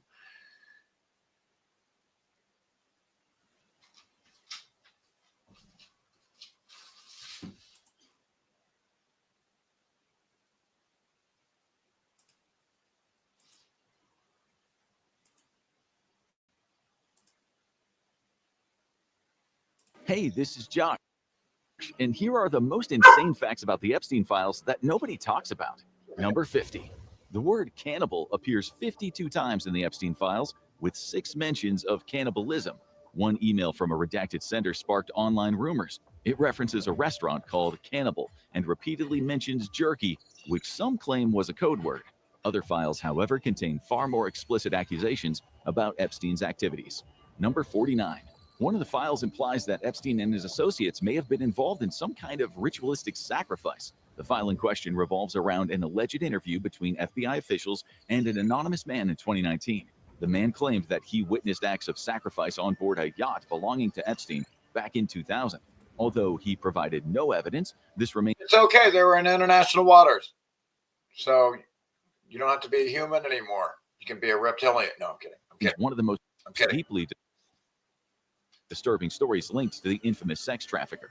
The files may be redacted, but what we do know is horrifying. Number 48. Numerous emails show Epstein asking women of different ages to send explicit photos and videos. Many appear nervous or distressed, trying to explain their fears. In one 2015 email, a woman tells him she's still a virgin and knows nothing about sex. Epstein ignores her and simply orders her to send an explicit selfie. Epstein's obsessions went far beyond emails. Number 47.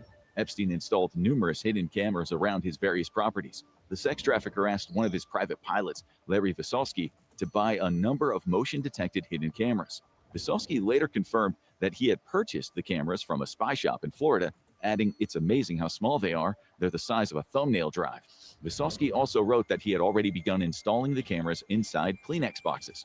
And that voyeurism extended to every corner of his twisted empire. Number 46. Epstein may have used the hidden cameras to capture compromising... That voyeurism where you sit back and watch people like a voyeur and get on, I don't know. ...videos of high-profile figures. Around the same time he was installing them, he received an email saying, "Remember what we spoke about? If you want to put cameras in the house, it'll have to be very discreetly done. The Russians may come in handy." Many believe Epstein was secretly filming guests and they're all voyeurs as well or whatnot, possibly sending the footage to Russian intelligence to blackmail politicians and businessmen worldwide. And this was just the beginning. Number 45. Many of Epstein's emails remain mysterious due to redactions. One sent just a day after Donald Trump won the 2016 election states, "Dear Jeffrey, you are so intelligent and powerful men. Please tell me what is going to happen with Europe and Eastern Europe." Epstein issues a curt response, "It's okay." Even Hollywood's elite were caught in Epstein's disturbing web. Number 44. A so-called... Again, Epstein is a situation where it's a false perception. The dude's a complete fucking moron, okay? It's like that Professor Jang dude. He's not even a real professor. He's just got a Bachelor of Arts degree. I have a Bachelor of Science degree. It's even more of a real degree, even though they teach you a bunch of fucking lies. The Oscar guru joked about giving Epstein a baby from Africa. Peggy Siegel, a Hollywood insider known for arranging exclusive screenings and promoting Oscar contenders, was in contact with Epstein for years. At least I'm an actual real professor. I profess that all mountains are melted buildings. There you go. In one 2009 email exchange while she was visiting Kenya, Siegel offers to bring a little baby back for you or two. What the fuck? Here, Jeff. Hey, Jeffrey, you want me to bring you back a baby or two? Boys or girls. And yet... That's fucking crazy! No one in Hollywood publicly questioned that exchange. Epstein's boasts about power only scratched the surface of depravity. Number 43. Epstein claims to have direct ties to countless world leaders. In emails with businessmen, friends, and associates, he boasted about his powerful network across media, tech, and politics. In a 2018 exchange with former White House strategist Steve Bannon, Epstein even said, "There are many leaders of countries we can organize for you to have one-on-ones." He spoke as if arranging presidents was routine business. But Epstein wasn't just networking, he was building something far more sinister. Number 42. The former Prime Minister of Israel, Ehud Barak, described Epstein as a collector of people. There are various emails involving Barak arranging dinner dates, meetings, and calls with Epstein. For the disgraced financier's 63rd birthday, Barak and his wife wrote him a letter highlighting his curiosity and the ability to know everything about everyone. And those words were pathetic. That's called intelligence, dude. That's called intelligence. They have intelligence on everyone because they keep track of everyone. Number 41. Oscar-winning director Woody Allen's name appears over 7,000 times in the files. God damn. In the 2012 email, Epstein is asked where he is. Again, openly marries his daughter. Again, Woody Allen overtly, openly marries his daughter, gets rid of his wife and marries his daughter. That he raised. You can't make it up. It's the most sickest, depravity that's ever been openly accepted by a mentally ill society. And he replies, Paris with Woody Allen. The redacted correspondent then asks if they're headed to Les Pedophiles Convention. While Allen faces no allegations of wrongdoing, emails show he had close ties to Epstein, including the financier helping Allen's daughter get into college. And the celebrity connections only grow more unexpected. Number 40. New Age guru Deepak Chopra appears in the Epstein files thousands of times. Damn. Records show he met Epstein repeatedly, attending intimate dinners at his New York home, and even invited him on a 2017 trip to Israel, asking him to bring his girls. Chopra has denied any wrongdoing and wrote a statement online expressing regret for his poor judgment. Even wellness icons aren't immune to his orbit. Number 39. Celebrity longevity guru Peter Attia also corresponded with Epstein. Their emails reveal explicit sexual discussions and a close relationship, with Attia admitting he goes into withdrawal if he doesn't see Epstein for too long. In a 2015 exchange with Attia, who has since apologized, he said, Imagine that. Hey, if I don't see this pedophile soon, I'm going to go into withdrawals. "The biggest problem with becoming friends with you? The life you lead is so outrageous, and yet I can't tell a soul." Epstein's connections weren't just contained to the U.S. Number 38. Epstein had numerous high-profile connections in the Middle East. One of his most famous contacts was Sultan Ahmed bin Sulayem, an Emirati businessman and the CEO of multinational logistics company DP World. In a 2013 email exchange, bin Sulayem tells Epstein that the Moldavian is not as attractive as the picture, while going on to add, "The Ukrainian is very beautiful." The emails themselves reveal a chilling side to Epstein. Number 37. Epstein was often incredibly blunt in his emails, even when discussing seemingly serious topics. In a 2019 email, Epstein criticizes a woman for getting distracted and not giving him enough attention while she rubbed his head and feet. In another message, Epstein wrote, "Are you okay? I loved the torture video." Rubbing his head and feet, that's not enough attention. You got to pay more attention than rubbing my head and feet. It's just not enough. What kind of mentally ill retard is that?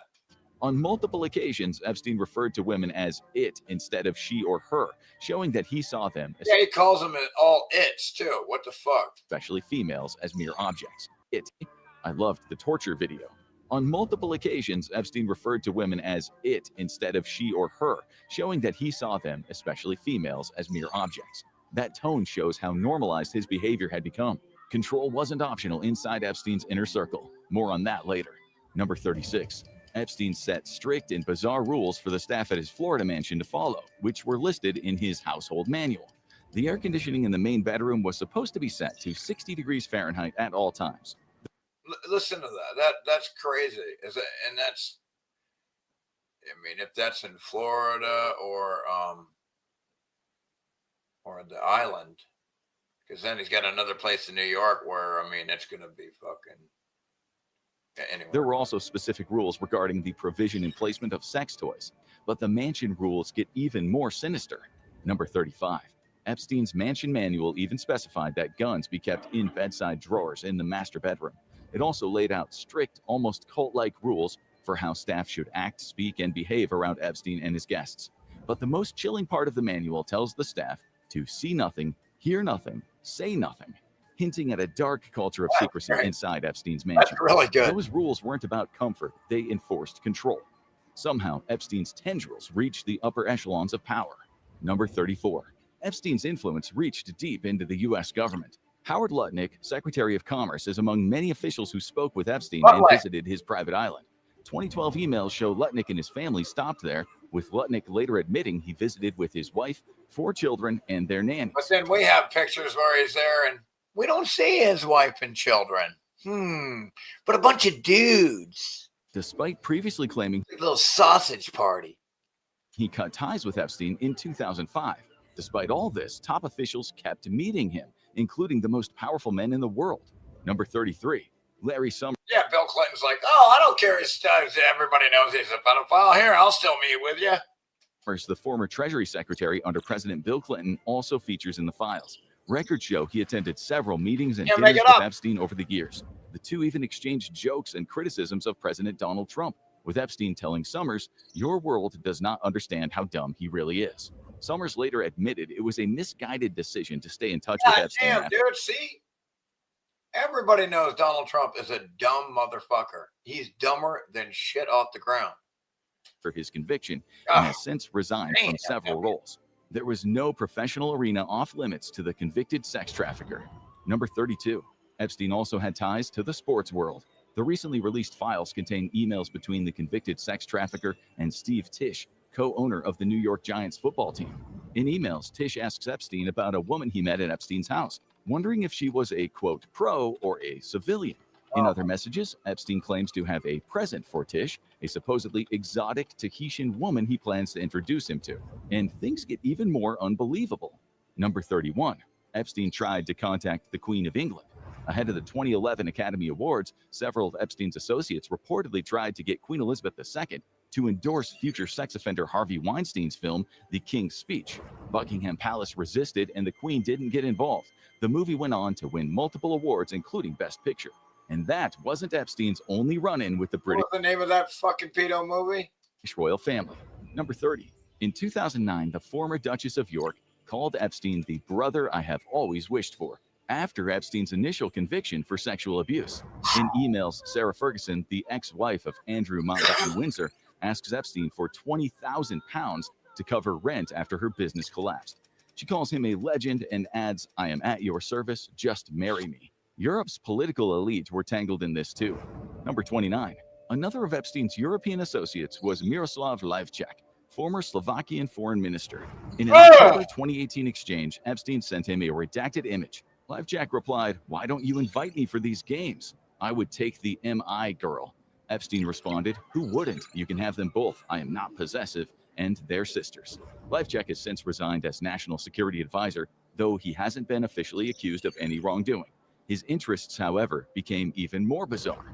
Number 28. Epstein reportedly traveled with a harem of women, and that was the exact term used by the British billionaire Richard Branson. In a 2013 email, Epstein thanked Branson for his hospitality and PR advice. Branson replied, "It was really nice to see Epstein, and that he'd love to meet again, as long as you bring your harem." Branson later claimed the harem referred to 3 adult women Epstein traveled with. Number 27.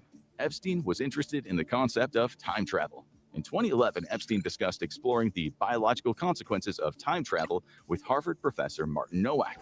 2 years later, he emailed Yale professor David Galeran. Okay, here's the thing. Universities, Yale, Harvard, everything they teach is a lie. It's complete fucking nonsense. Especially this time travel nonsense and quantum, it's all complete. These fuckers think they're fucking spinning at 1,000 miles an hour at the equator. Okay, this is what you're dealing with. So it's funny. It's funny to watch the fucking morons. About new experiences that allow him to travel to the past, and his personal life raises darker questions.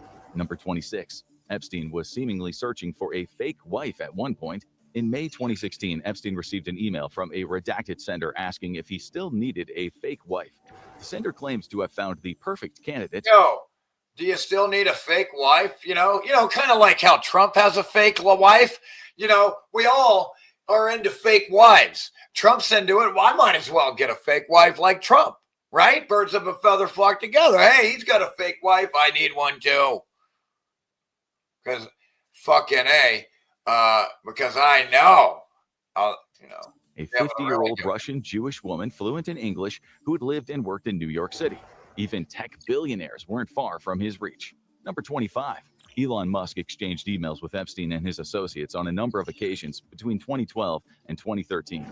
In one message, the tech boss seemed eager to visit Epstein's private island, asking, "What day/night will be the wildest party on your island?" It appears Musk never went as plans fell through. He later defended himself on X, claiming he declined repeated invitations to visit. It seems nowhere was off limits for Epstein. Number 24. Epstein was invited to Buckingham Palace. In 2010, Epstein emailed someone nicknamed the Duke, believed to be the disgraced former Prince Andrew Mountbatten Windsor. He asked for private time in London, with Andrew allegedly replying, "Delighted for you to come here to BP," believed to mean Buckingham Palace. There's one name in the files that continues to shock. Number 23. Donald Trump is one of the most mentioned figures in the Epstein files. A 6-page FBI spreadsheet shows multiple people called the National Threat Operations Center, alleging the U.S. president was involved in wrongdoing against young women. Multiple people called. Investigation Center. A 6-page FBI spreadsheet shows multiple people called the National Threat Operations Center. Multiple people called the National Threat Operations Center on Trump to the FBI. Which, oops, you just called the criminals who protect Trump, you dumb fucks. Whoops, how dumb are you? Now they know that you're onto them. They're going to shut you down. Alleging the U.S. president was involved in wrongdoing against young women. Investigators at the time deemed the tips not credible, and the White House has since stated the allegation. They're not credible because of the pedophile fucking FBI fucking pedophiles, and the FBI said so. Get it? See how that works. And by the way, don't investigate Trump's fake assassination. You're not allowed because it's fake. I mean, it's ridiculous. Joe Kent just said that. He was not allowed to investigate the fake assassination of Trump because the assassinator was fake. The whole thing was fake. That's why. Are false and unfounded, but the island itself hides darker mysteries. Number 22. There was a trapdoor on Epstein's home island that led directly. Again, he didn't have it built. Again, these are all melted buildings that remained above the floodwater from the Great Meltification between 400 or 500 years ago. Okay, they found this like that, but why not use it? And into water. A picture from the files shows the open door with rusty handholds leading down into a pool of dark water beneath. Some fear this door led directly into the sea and could have been used for nefarious purposes, from punishment to ritualistic sacrifice. Fact checkers suggest it might have simply been for water collection and filtration. No official explanation has ever fully settled the debate. Well, you better have a goddamn desalinator / water distiller. Have been privy to national secrets. Number 21, a UK government official leaked confidential information to Epstein. Former U.S. Ambassador Peter Mandelson reportedly forwarded marketed sensitive information to Epstein in 2009 while serving in the British government, showing the billionaire's global influence. Mandelson has since been fired from his ambassador role and as of February 2026 is under investigation by UK authorities. It seems that money was one of his most powerful weapons. Number 20. Epstein regularly sent huge sums of money to associates around the world.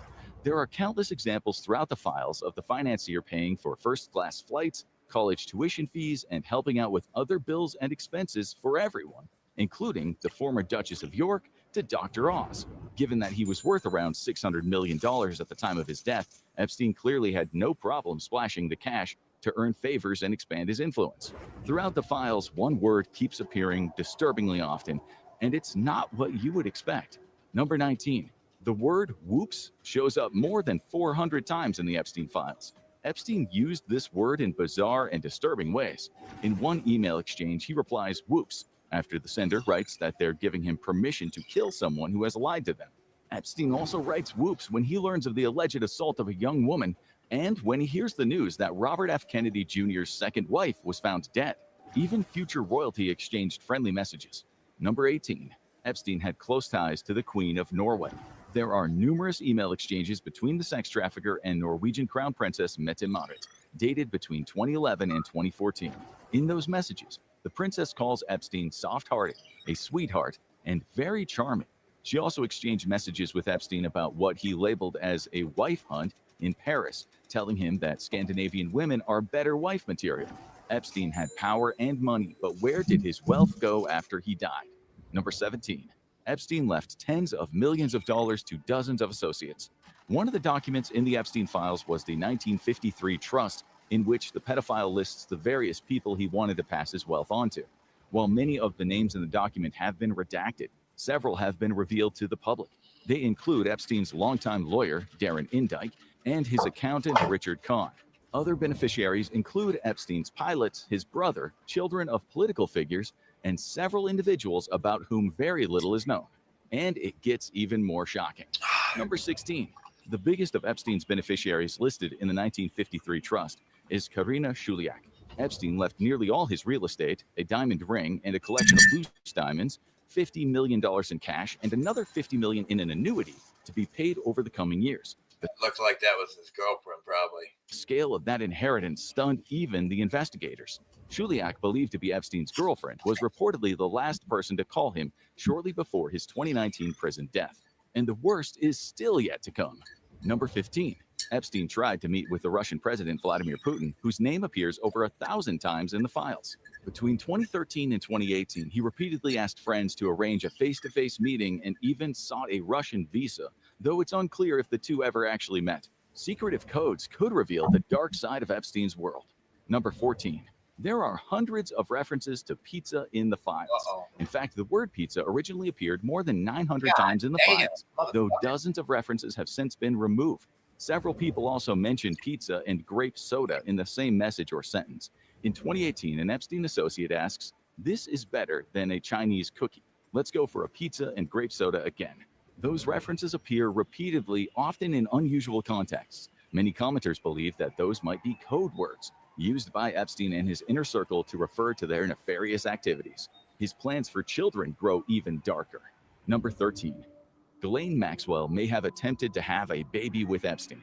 In an email from 2007, around the time when Maxwell claimed she had left Epstein's orbit and ended any romantic involvement with him, she wrote detailed instructions for Epstein to provide a sperm sample, suggesting that the two were planning some sort of shared fertility procedure.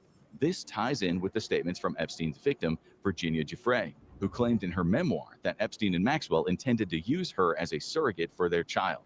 And that certainly wasn't Epstein's only attempt at becoming a father. Number 12. Epstein may have had at least one secret child. There are numerous hints and references to Epstein's potential offspring throughout the files, including a message from former Duchess of York, Sarah Ferguson. In 2011, Ferguson emailed Epstein to congratulate him on the birth of a child, writing, "Heard from the Duke that you've had a baby boy." But the story gets much uglier from there. Number 11. Another possible reference to an Epstein child appears in the diary of one alleged victim. In a journal entry, a young woman shared a pregnancy scan with coded messages, strongly implying that Epstein had impregnated her. Even more disturbingly, she goes on to state that her newborn child was taken from her almost immediately after birth. Where's he taking my baby right after birth?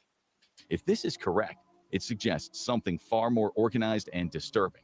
And the island holds physical symbols. They're harvesting these victims' babies so they can do whatever the fuck they want. Ritual sacrifice, groom them, sell them, favors. To somebody who may want to have a baby that can't get a baby on their own.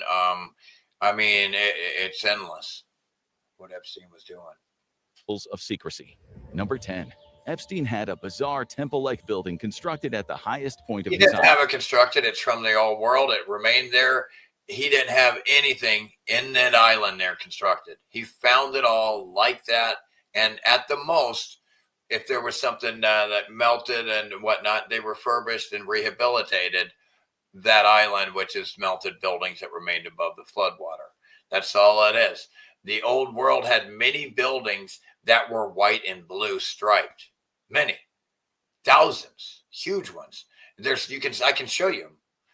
And they claim they're mountains and they still have the blue and white stripe. I mean, I've been doing this for umpteen years. This meltology shit. Island. The building's exterior is doing this almost a fucking decade now. Decorated with blue and white stripes, with stone steps leading up to a grand set of double doors. Inside, the temple appears unfinished, with a pair of mattresses covered in yellow shrink wrap and scraps of wood on the floor. The ceiling, meanwhile, was decorated with a strange mural depicting the signs of the zodiac. Nobody seems to know why this structure was made or how it was used. I do. I know all of it because you're retarded. I know all this shit. That's the difference between me and you fucking idiot. Scientific obsessions were deeply... I do know! Number 9. Epstein was obsessed. I do know that an incredibly highly advanced civilization was here, and that's the building from it that got wiped out. Obsessed with genetics. It has long been known that the sex trafficker was fascinated with so-called transhumanism, or the idea of improving the human population through genetic engineering. But recent emails show... Designer babies. Again, you can just order your designer baby. I mean, these motherfuckers, money. Just how fixated he was on this particular topic. In one message, Epstein discusses funding research to genetically modify embryos to produce children with more desirable traits, disturbingly calling them designer babies. The experiments he discussed get even stranger. Number 8. In other emails with high profiles, the experiments he discussed get even stranger. Number 8. In other emails with high-profile scientists and entrepreneurs, Epstein discusses the possibility of using genetic engineering to increase female sex drives. Come on. He discussed this idea at length with former Stanford professor of human biology, Nathan Wolfe, on several... I guess you do need to fucking figure out a way to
No, dude. I mean, I don't know what just happened there. How long has it been off? The fucking piece of shit.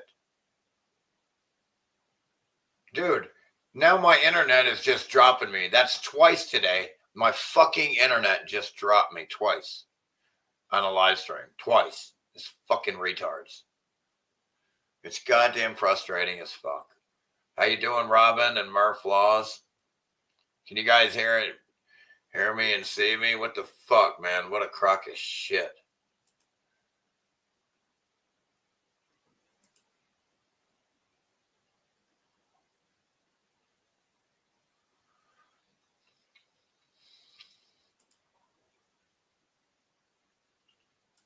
Yeah, it's fucking insane, man. I can't believe it, dude. I can't even show fucking videos on this piece of fucking shit, dude.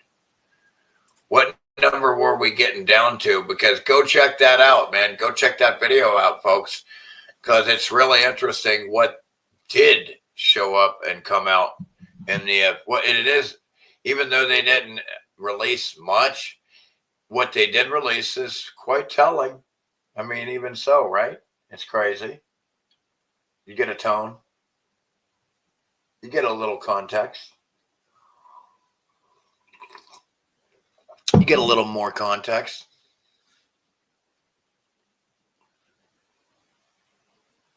But I'm real frustrated on that note. Man.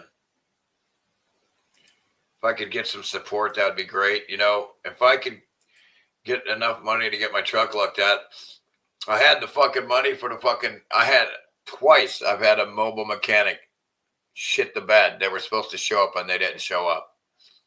And then I had to spend the money on fucking food. And so now I really just trying to raise donations to get enough donations to get my truck looked at by a goddamn mechanic so I can get back on the road again. I need to be able to go to the store on my own again. Some independence. So I'm trying to raise donations to get my truck fixed and looked at out here. What's up, Don? Thank you for your dono the other day. Appreciate you. In fact, let's see.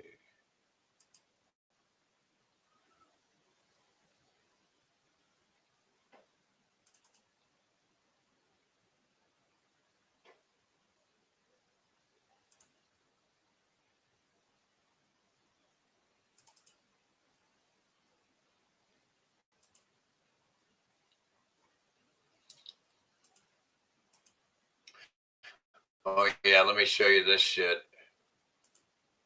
Hey, what up, Tom and Jerry? Tom, Don, Murphlaws, Robin. Good to see you, Robin. Hope you're hanging in there. I don't know, probably going through hell like the rest of us, that's for sure. It's not, this place is not cool. It's not fair and it's not right. It's not fair and it's not right.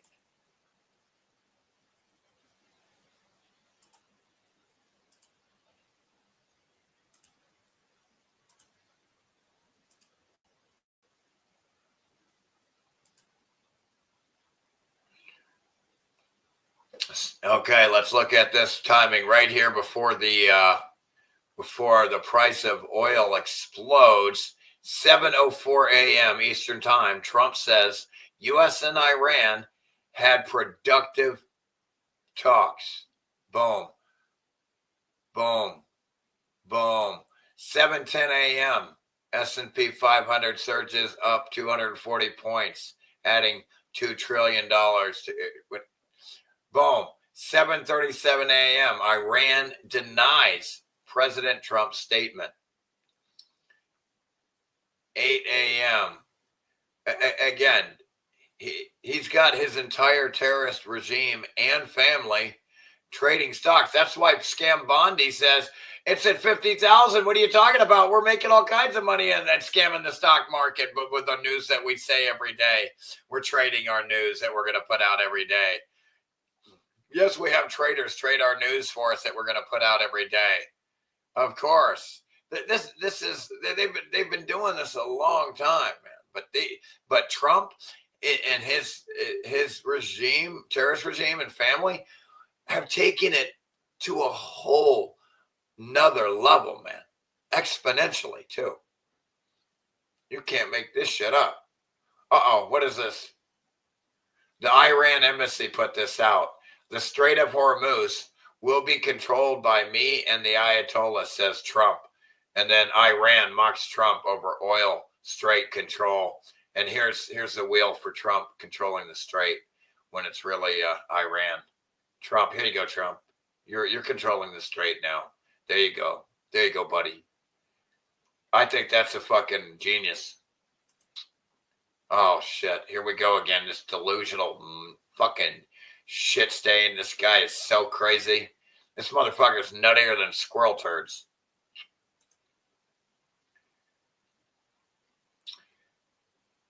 U.S. government came down the chimney and gave me gifts. Gaga goo goo, gaga goo goo. That's referring to when Trump lied about making a deal with Iran. And the U.S. government lies and lies, rogue state, deranged psychopaths. I'm speechless and embarrassed. He's mentally gone. Talking about referring to Trump. It's embarrassing as an American to watch these fools. I'm ashamed of my government. It's not your government. Again, there's a gang, a small gang of people called government, and then there's the public, the rest of the people. And if you can't distinguish those two, you're a fucking pedophile loving retard. Go vote, tard. What an idiot president. Yeah, this is ridiculous. And then here he is, going back to when the world was an imperialistic, went back in time when the world were a bunch of savages. He's like, yeah, let's go back in time when the world were murdering savages and go back to doctrines where we're murderers and savages. That's what he's saying. He's mentally ill. He's lost his fucking head. Something's wrong with that fucking dude.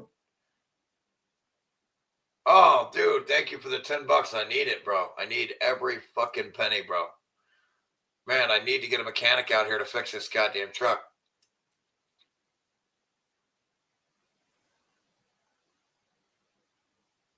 Every time I get the money, they don't show up, and then in a way, I'm kind of happy because now I might be able to get some food. I mean, I did get some food, but I really don't have any good food. I need that. If it weren't for Amazon, because I don't have a ride right now, I wouldn't even be able to get any fucking food. That's why I need to get my shit going. Oh, I heard something. Shout out to Tom. Thank you.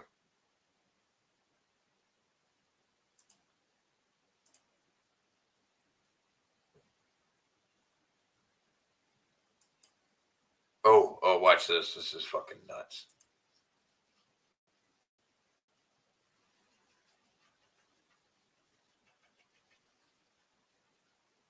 Come on, you fucking retards.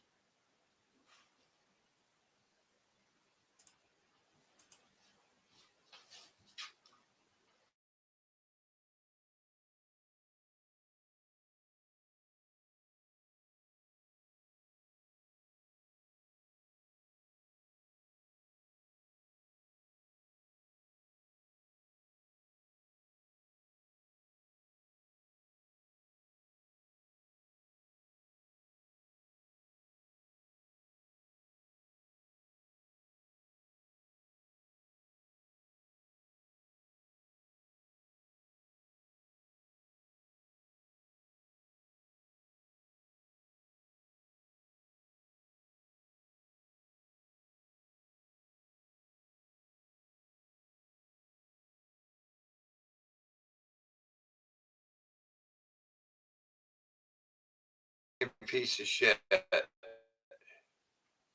Can you see me now? Can you hear me? I wonder if this shit's working. They're eating babies, pedivores. That's why we call them pedivores. Am I on? It looks like I'm on. How the fuck did that happen? It was doing this circle thing, instead of you seeing me, see my hands, it was doing this circle. It was like a circle, just fucking me, just doing it. So I'm like, where'd I go? I'm back. Now I can show this. What I was trying to show. For show.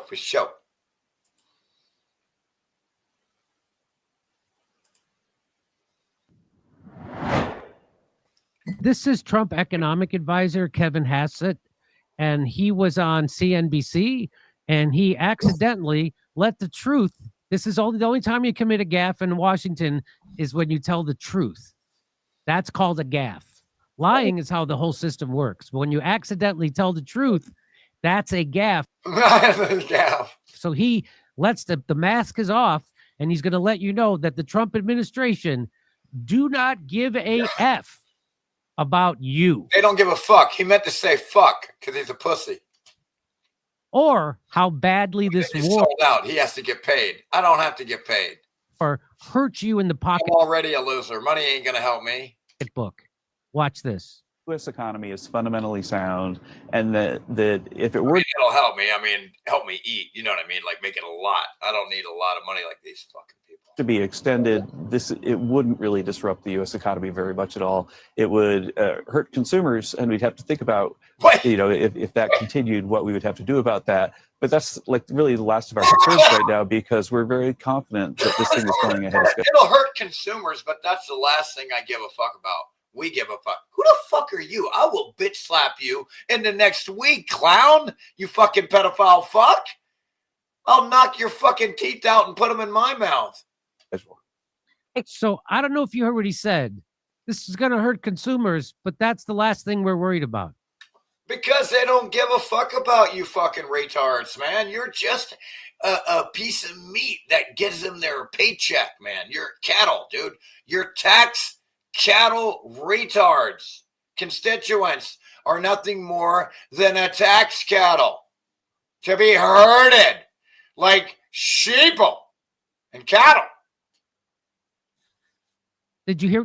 I'll play it again. U.S. economy is fundamentally sound. The economy is fundamentally sound. That if it were to be extended, it wouldn't really. So if this war were to be extended, it wouldn't hurt our economy.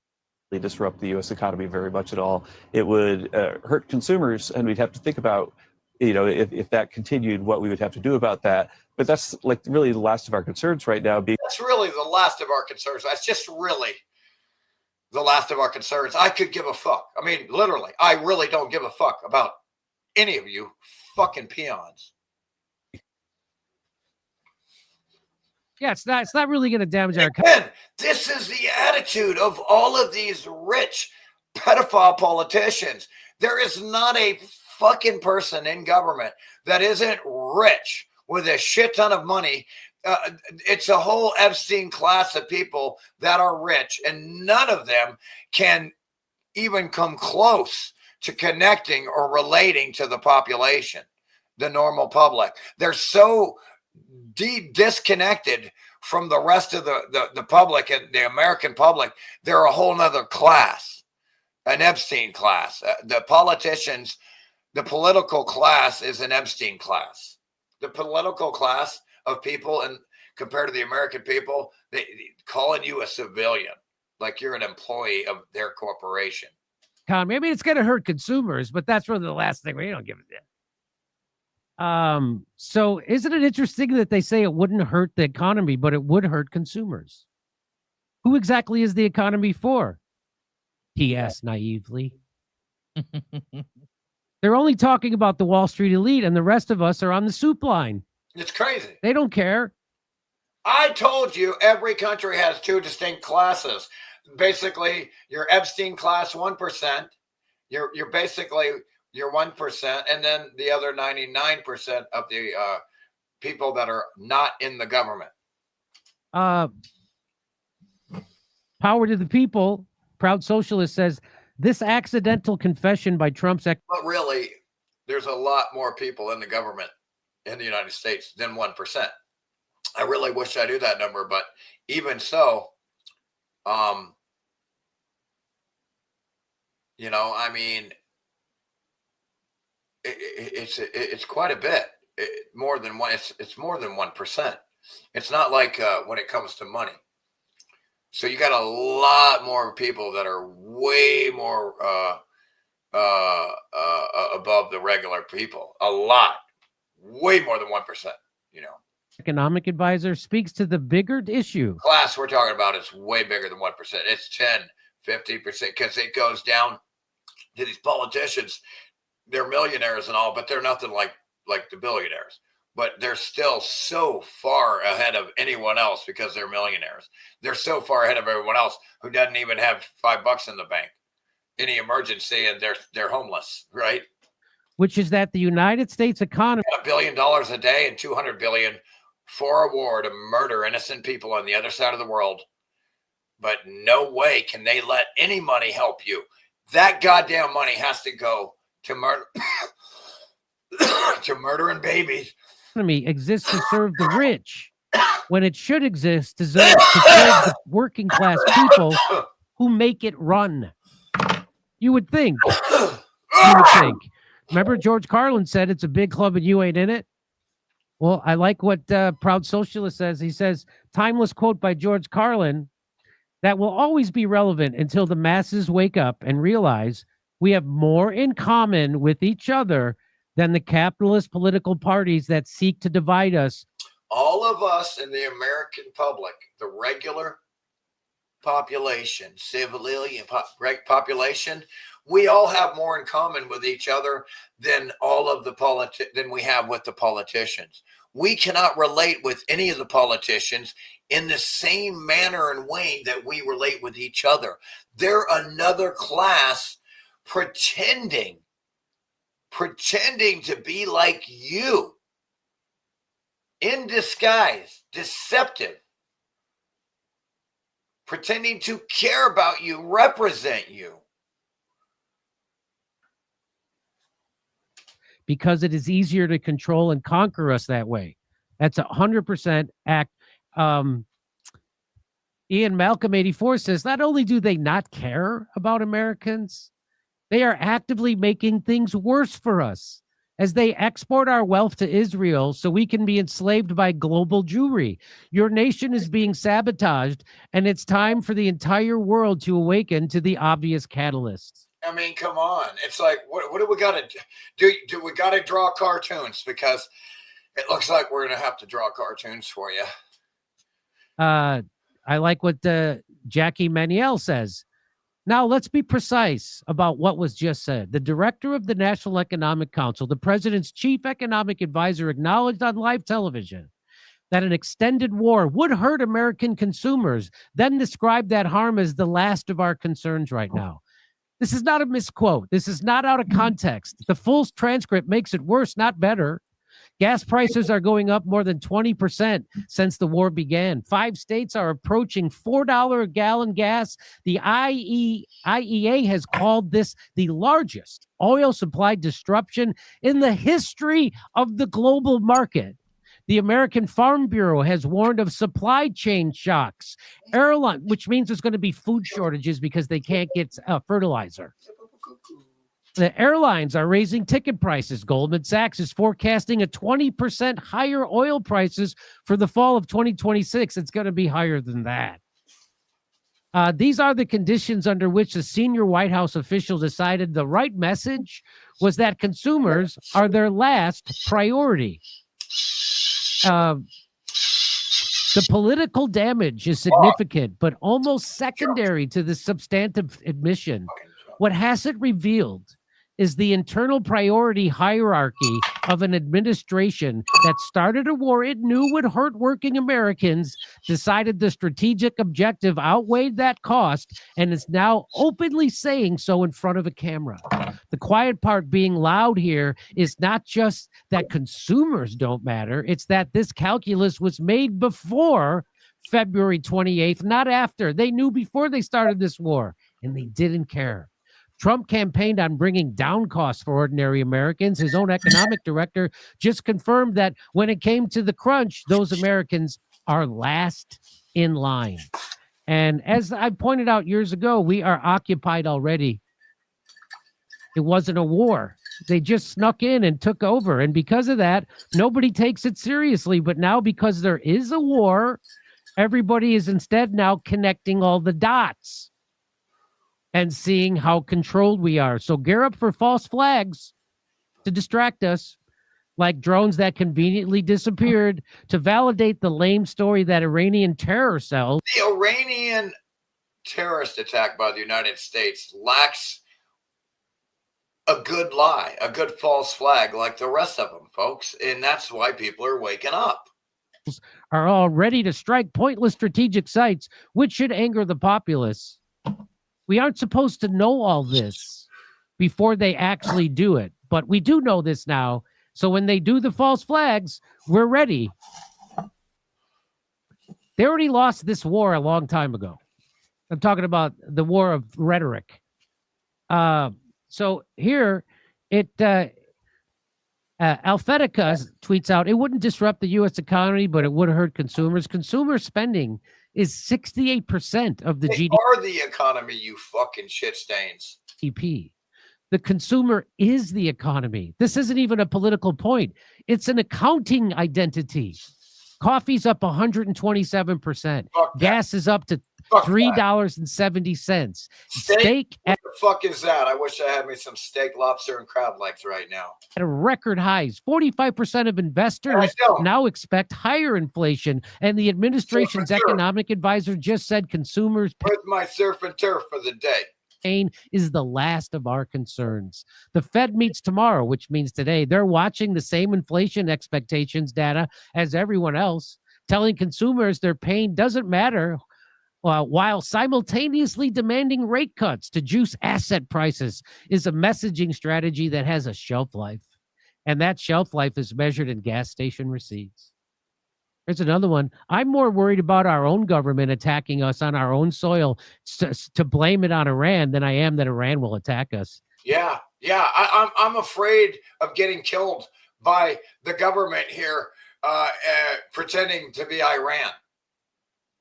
Pretending to be Iran. That's where we are now. That's where we are now. And by the way, it's no longer our government. It's an Israeli occupation. Again, it never was. Because nobody has the right to get together and make arbitrary rules for your life, dude. You're fucking retarded, man. Occupied government. It's the Zionist occupied government, or Zog. That's where we are at now. And these people are so dumb they can't understand that another human being doesn't have the right to make laws for you and rules for you. They don't. They don't have the right to ever make a single one for you. And if you want to hear my jokes about like it, if I went around dominating you, forcing you to obey my every goddamn thing, that's not right. That's not freedom, is it? You're not free, are you? That's government. this, come see me in San Antonio, Albuquerque, Houston, Dallas, Salt Lake City, Las Vegas. May 7th, I'll be in Burbank, California.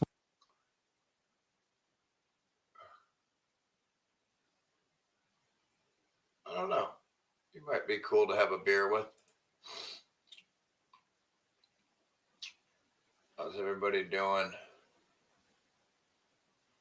We got Tom.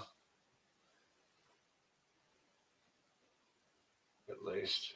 And Robin.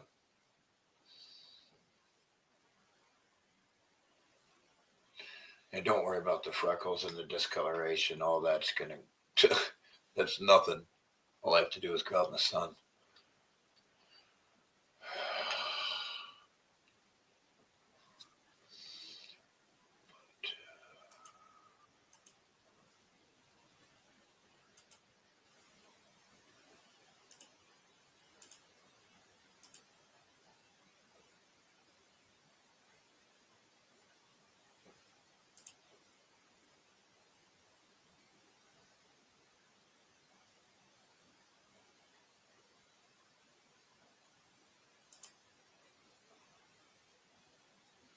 Oh, here we go. Here we go. Here we go.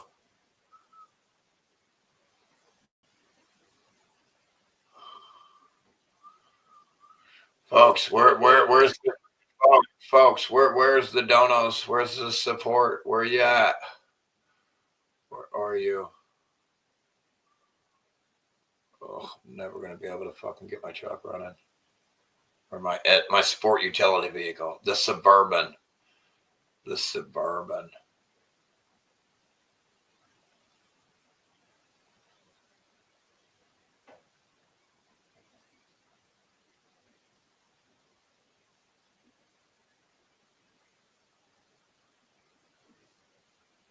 All right.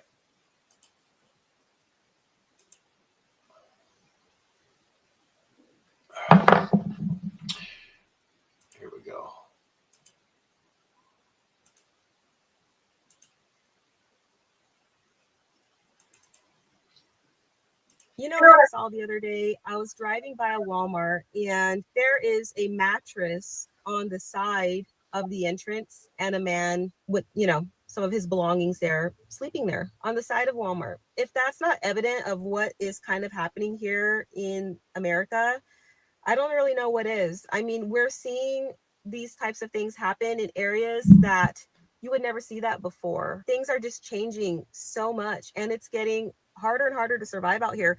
I was seeing someone talk about the fact that cars are more and more just becoming homes for people because they can't afford these prices. They can't afford rent. They can't afford to buy a home. Landlords, they don't want to charge a reasonable amount for rent because they get a home at such a high price point and then they want to charge so much rent to cover their mortgage instead of paying the difference so you can keep it at a reasonable rate for the tenant. But it's just getting so hard to survive here in America for one reason or another. And that's just one main reason, but it's one reason, housing. It's really unfortunate. Look at these stories that I found, these personal stories that people have been sharing about the difficulties that they are experiencing currently.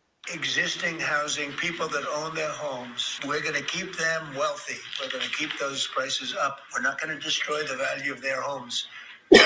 We're only staying up because of inflation, you shit stain. That didn't work very hard can buy a home. I mean, you can't even buy a used car. It's unaffordable because of inflation, you shit stain. We're going to make it easier to buy. We're going to get interest rates down. Didn't work hard. The median house price in this country is $400,000. The median household income is $85,000. If someone put down $20,000, got a $380,000 loan at 6%, their principal, interest, property taxes, homeowner insurance, and private mortgage insurance is $3,100 a month. Someone making $85,000 after health insurance premiums for a family of four, taxes, not including 401k, I'm not going to include that, their take home, their net is $5,260. $3,100 would be 59% of their net income. They can't get the house. The median household cannot get the median house unless they have a massive down payment. And if someone goes, oh, well, what if we just go get a $250,000 house? They're not available. They don't in the exist. 40 major- Are you listening? The cheapest houses to buy everywhere in the world are about $400 grand. Metro areas, $300,000 homes and below. Not all, but most are basically non-existent. In some, maybe 1%. That leaves out 35 to 40% of all Americans who don't have access to homes under $300,000. So what's the advice for those folks? We have to stop talking about the work ethic, not just the president, not just the talking heads, everybody. It's not work. It's not that people aren't working enough and they don't want to work. That's not, it has nothing to do with people's work ethic. What the fuck? They tried to sell that shit back in the day and calling them bums and shit. Median should go together. It used to be true almost every single year from 1970 to 2022. The median household income could get the median house. Our tax situation in this country right now is utterly absurd. This is great. This is how absurd this place is. If you went outside and allowed a person to do this to you and tax you like this, you would call it out. But if it's the government, a bunch of pedophiles, it's okay with you. You're fine with it. Like absurd. People came here, one of the reasons was no taxation without representation. And what are we now doing? Think about this for a second. You're taxed on your income. So now that income you're taxed on that you're now going to use to buy everything has already been taxed. Which then it is forbidden to tax it any longer or further. But wait, that's not how it works in this bullshit rigged system. Buy goods. You taxed on those goods. Well, didn't I already pay the taxes on that? Like, I'm paying again? Yeah, you're paying again. You damn right you are. You fucking slave. You go to buy a house. You're taxed on the house. Again. With the income that I was already taxed on, by the way. Okay. While I live in the house, property taxes, more on the house. People don't have a problem with this. That's the problem, folks. He does. I do. You do. Paid by wages that I'm already taxed on. You go to sell the house, taxed again. If you sell it too soon, you've got your capital gains taxes. If you die, you are taxed again on all the taxes you already were taxed on all your life. You go and buy gas. You're taxed on. How do you kill a frog? And it's just a little bit, just make the water hotter and hotter and hotter. It's enough already. We are allowing tax after tax after tax after tax after tax. How do you boil a frog? Well, if you throw a frog in a hot boiling water, it will immediately jump right back out. But if you put the frog in the water before you turn it up and make it hot and just slowly, incrementally turn it up, it will eventually boil to death. You give it a little time. You've gotten used to that. Another tax. You get used to it yet? Another tax. You know what we never talk about? Stop wasting our money. There's an idea. Because I know in my household, if there's not enough money, I got no one to just go tax. We have to stop spending money. Alan Ferber shares a 4th floor walk-up apartment in New York City with a roommate. At 87, escalating rent costs hurt. So the rents have gone way up along with that. It's gone insanely crazy. Did you ever think that you would have a roommate at this age? No, not at all. He splits the $2,000 monthly rent for a 500 square foot apartment with Daniel Yaffet. Yaffet, who's 69, is an avid biker. He sleeps in this loft. Could you afford to retire, you think? Well, I wouldn't be in New York. Dan, where'd you get that car? I wouldn't be in New York because I'm brainwashed my whole life. They told me New York is the best. You want to be here. I'm brainwashed. It's the best. It's the best. It's the best. Fucking retards. You're brainwashed. Get the fuck out of. You don't have to be in New York. It sucks in New York. You don't have to be there. Did you hear what he said? Up. Mine is an avid biker. He sleeps in this loft. Could you afford to retire, you think? Well, I wouldn't be in New York. In New York. So if you moved outside of New York, you could have your own fucking house, car, fucking money for food, all kinds of shit. Dan, where'd you get that cup? They connected Not these days. through the New York Foundation for Usually that's the way it was. Senior Citizens, a nonprofit that Outside of the city zone where I call it the rape zone, where they rape all your money with taxes and fees because it's the government is a bunch of fucking criminals. That's what's going to happen. You're going to get fleeced in the cities via taxes, the government. You get it further away from the cities, out the farther, the smaller towns, further more rural, less of that, but it's getting bad. It's bad everywhere. It's just matches seniors looking to share housing costs. It used to be. I was by myself for a bit, and I thought the rural areas weren't as corrupt as the urban areas. I mean, they were, but I mean, not as bad. It was cheaper, but this is crazy. I should get a roommate just to help. More than 1 million Americans aged 65 and over lived with unrelated roommates in 2024, a 16% increase from 2019. If you didn't have a roommate, could Social Security, you think, cover all your expenses? Fuck no. These are fixed incomes that don't give you enough to wipe your ass. What really helps is working at Costco 3 days a week. No, he still has to work. I can't even fucking talk. I still have to work 3 days a week. Fucking guy can't even talk. He's got to still can't stop working. You're a dumb slave. You never get to retire. That's the American dream. It's the American fucking dream. Nightmare. It's not just tenants in major cities. In 2024, older homeowners nationwide listing spare rooms for rent increased by 63% compared to 5 years earlier. What would you say to... Now that's significant. In 2024, older homeowners nationwide listing spare rooms for rent increased by 63%. 60-fucking-3%. That is significant. Compared to 5 years earlier. What would you say to someone, Dan, who's considering doing what you did?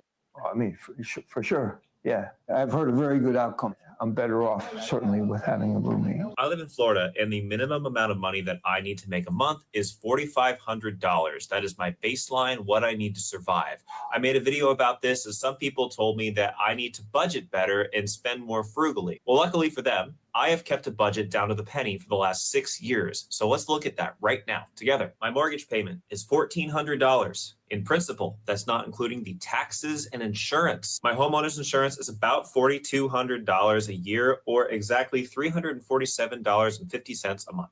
I live in Florida, which means we have hurricanes, which means I have to have flood insurance. And that is exactly $173.83 a month. And the property taxes make up the rest of my mortgage payment. So the entirety of my mortgage payment is about $2,141. And then come the bills. So where I live, utilities include water, sewage, and garbage, and they have gone absolutely bananas. I pay about $240 a month for these services, which is insane. When I tell Europeans this,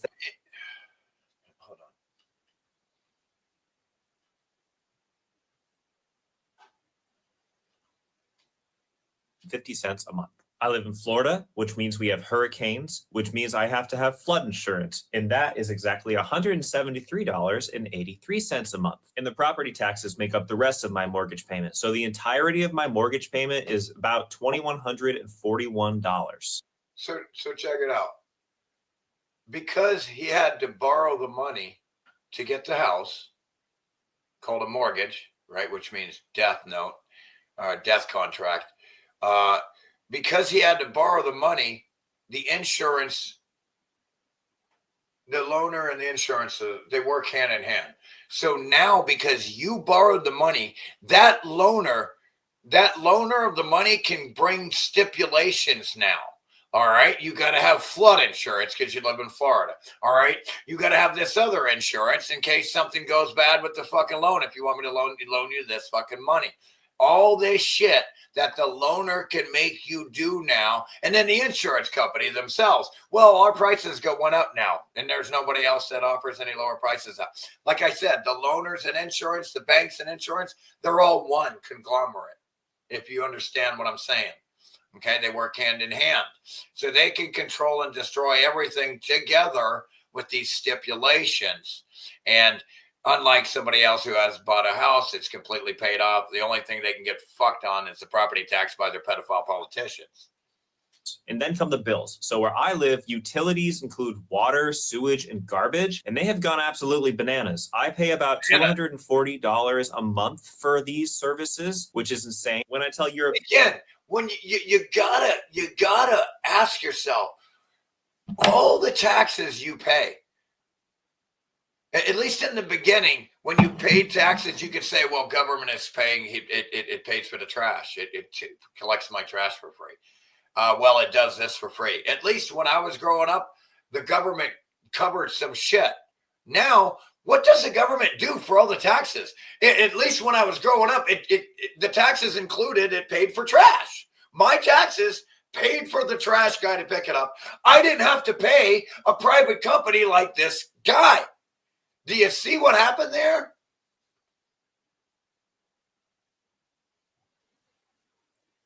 The government doesn't do a single service for all of the money it steals. Name one thing that it does for any of us, like picking up trash for free like it used to.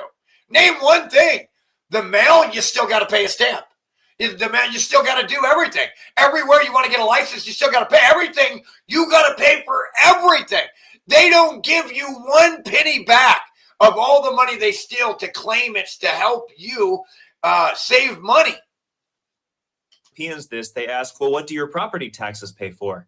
And I say, that's a really good question. My electric bill right now is about $180 a month, which is insane because 5 years ago, that's what I was paying. Oh, you're paying for pedophile Israel to murder children and bomb Lebanon during the summer. Like the peak of how much energy we use here in Florida because we run the AC all day in the summer. So that has gone astronomically expensive as well. My internet bill is now $95 a month. That's up almost 100% from 5 years ago. Double the price, but sadly not double the internet. Just double the service. Yeah, car insurance is another $250 a month. I've never been on an accident, knock on wood. And then we have health insurance. And right now that is running me $363.70. Again, just to be able to drive, you have to pay all this fucking bullshit just to be allowed to drive anymore when you never, ever had to pay for this shit.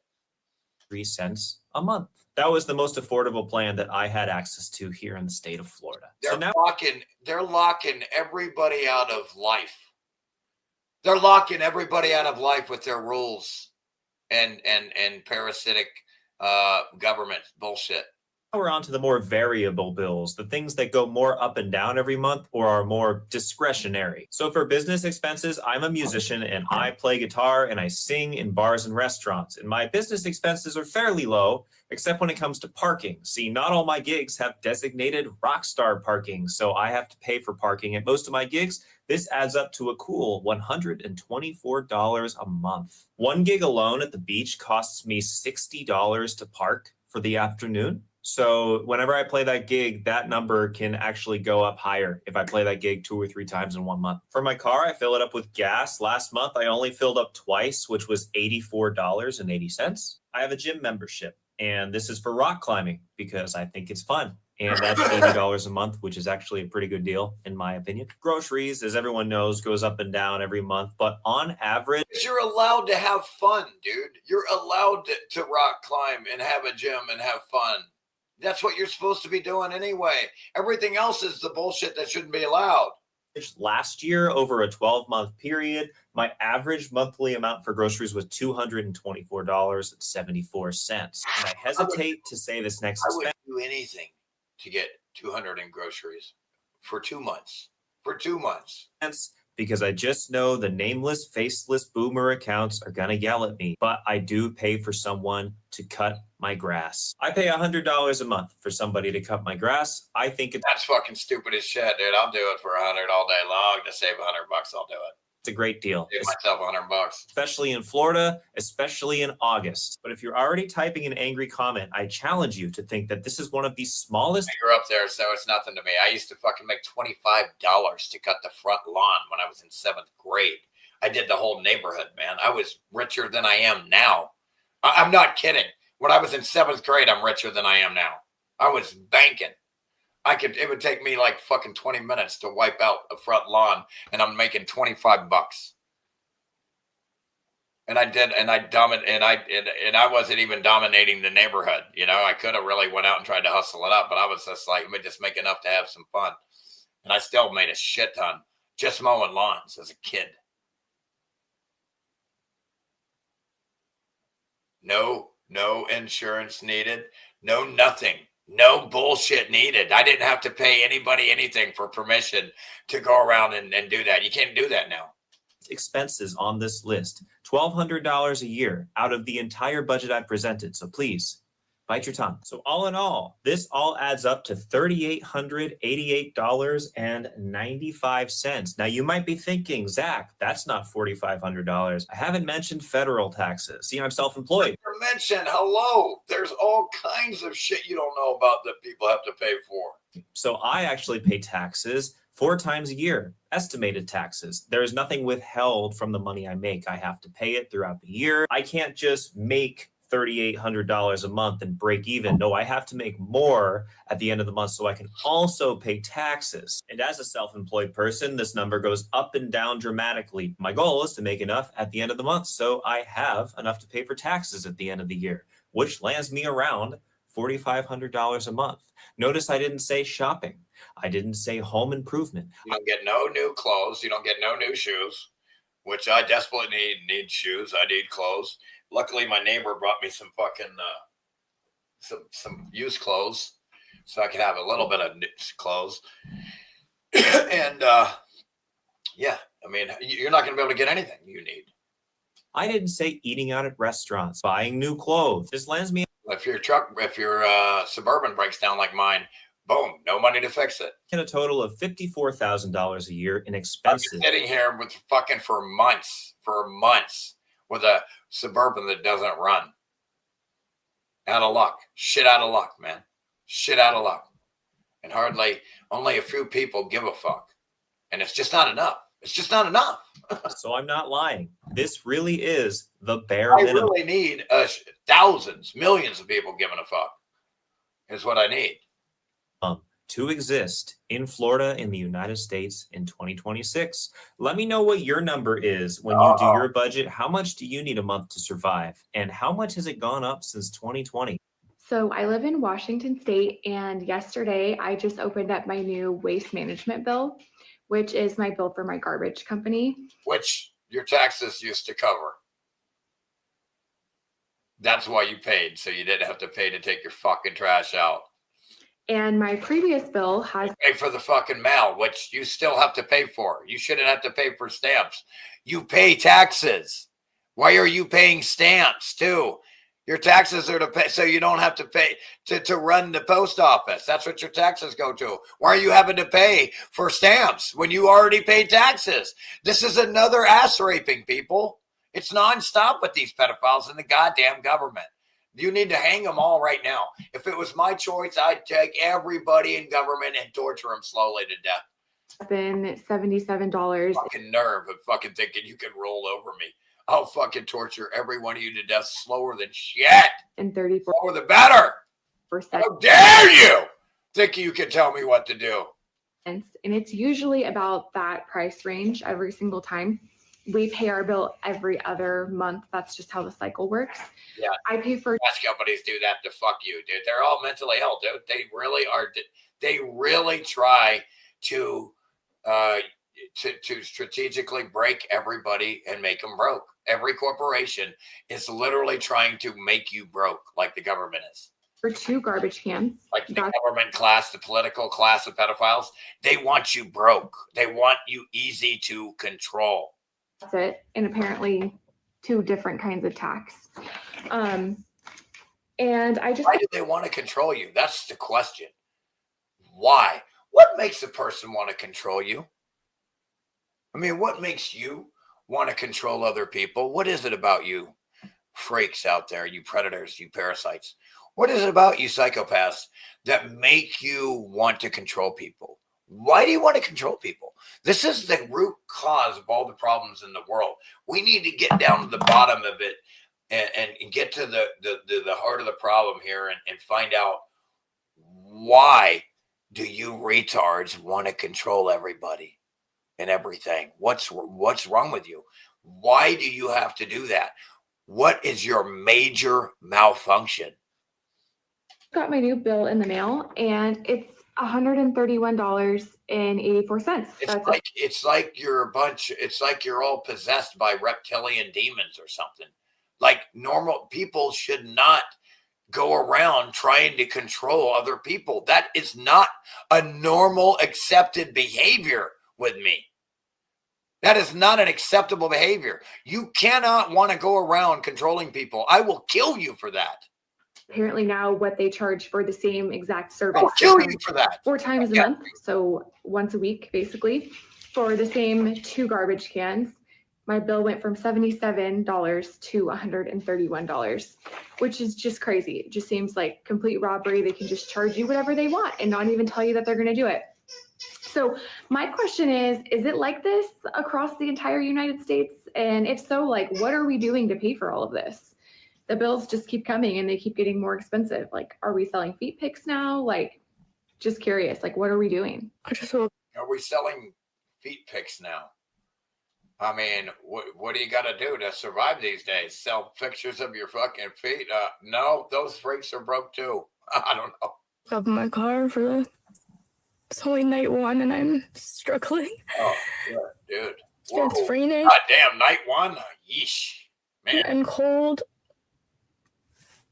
Shouldn't I be like enjoying New Zealand? Why is this so hard? And New Zealand. It's like Australia. Yeah, it's been taken over like Australia. Yeah, New Zealand, bad prison island. It might as well be Epstein Island. so sad and so lonely. My heart hurts. Australia might as well be Epstein Island next. I just want to I don't know what to do, and I can't go home because I was threatened with never seeing my cat, so I'm scared that I'll go home and... Look what you did to her and us. Look what y'all did by fucking not waking up and allowing pedophiles to destroy the world. Look what you did. I can't go home. The world that all of you retards out there created by voting and allowing pedophiles to rule over you. Without my cat, so I'm here and I'm just... You allowed pedophiles to literally diarrhea shit all over the world and destroy it, and you didn't even do anything to stop it. And you're gonna fucking, now you get to go and walk all over the shit because you let it happen, you dumb fucks.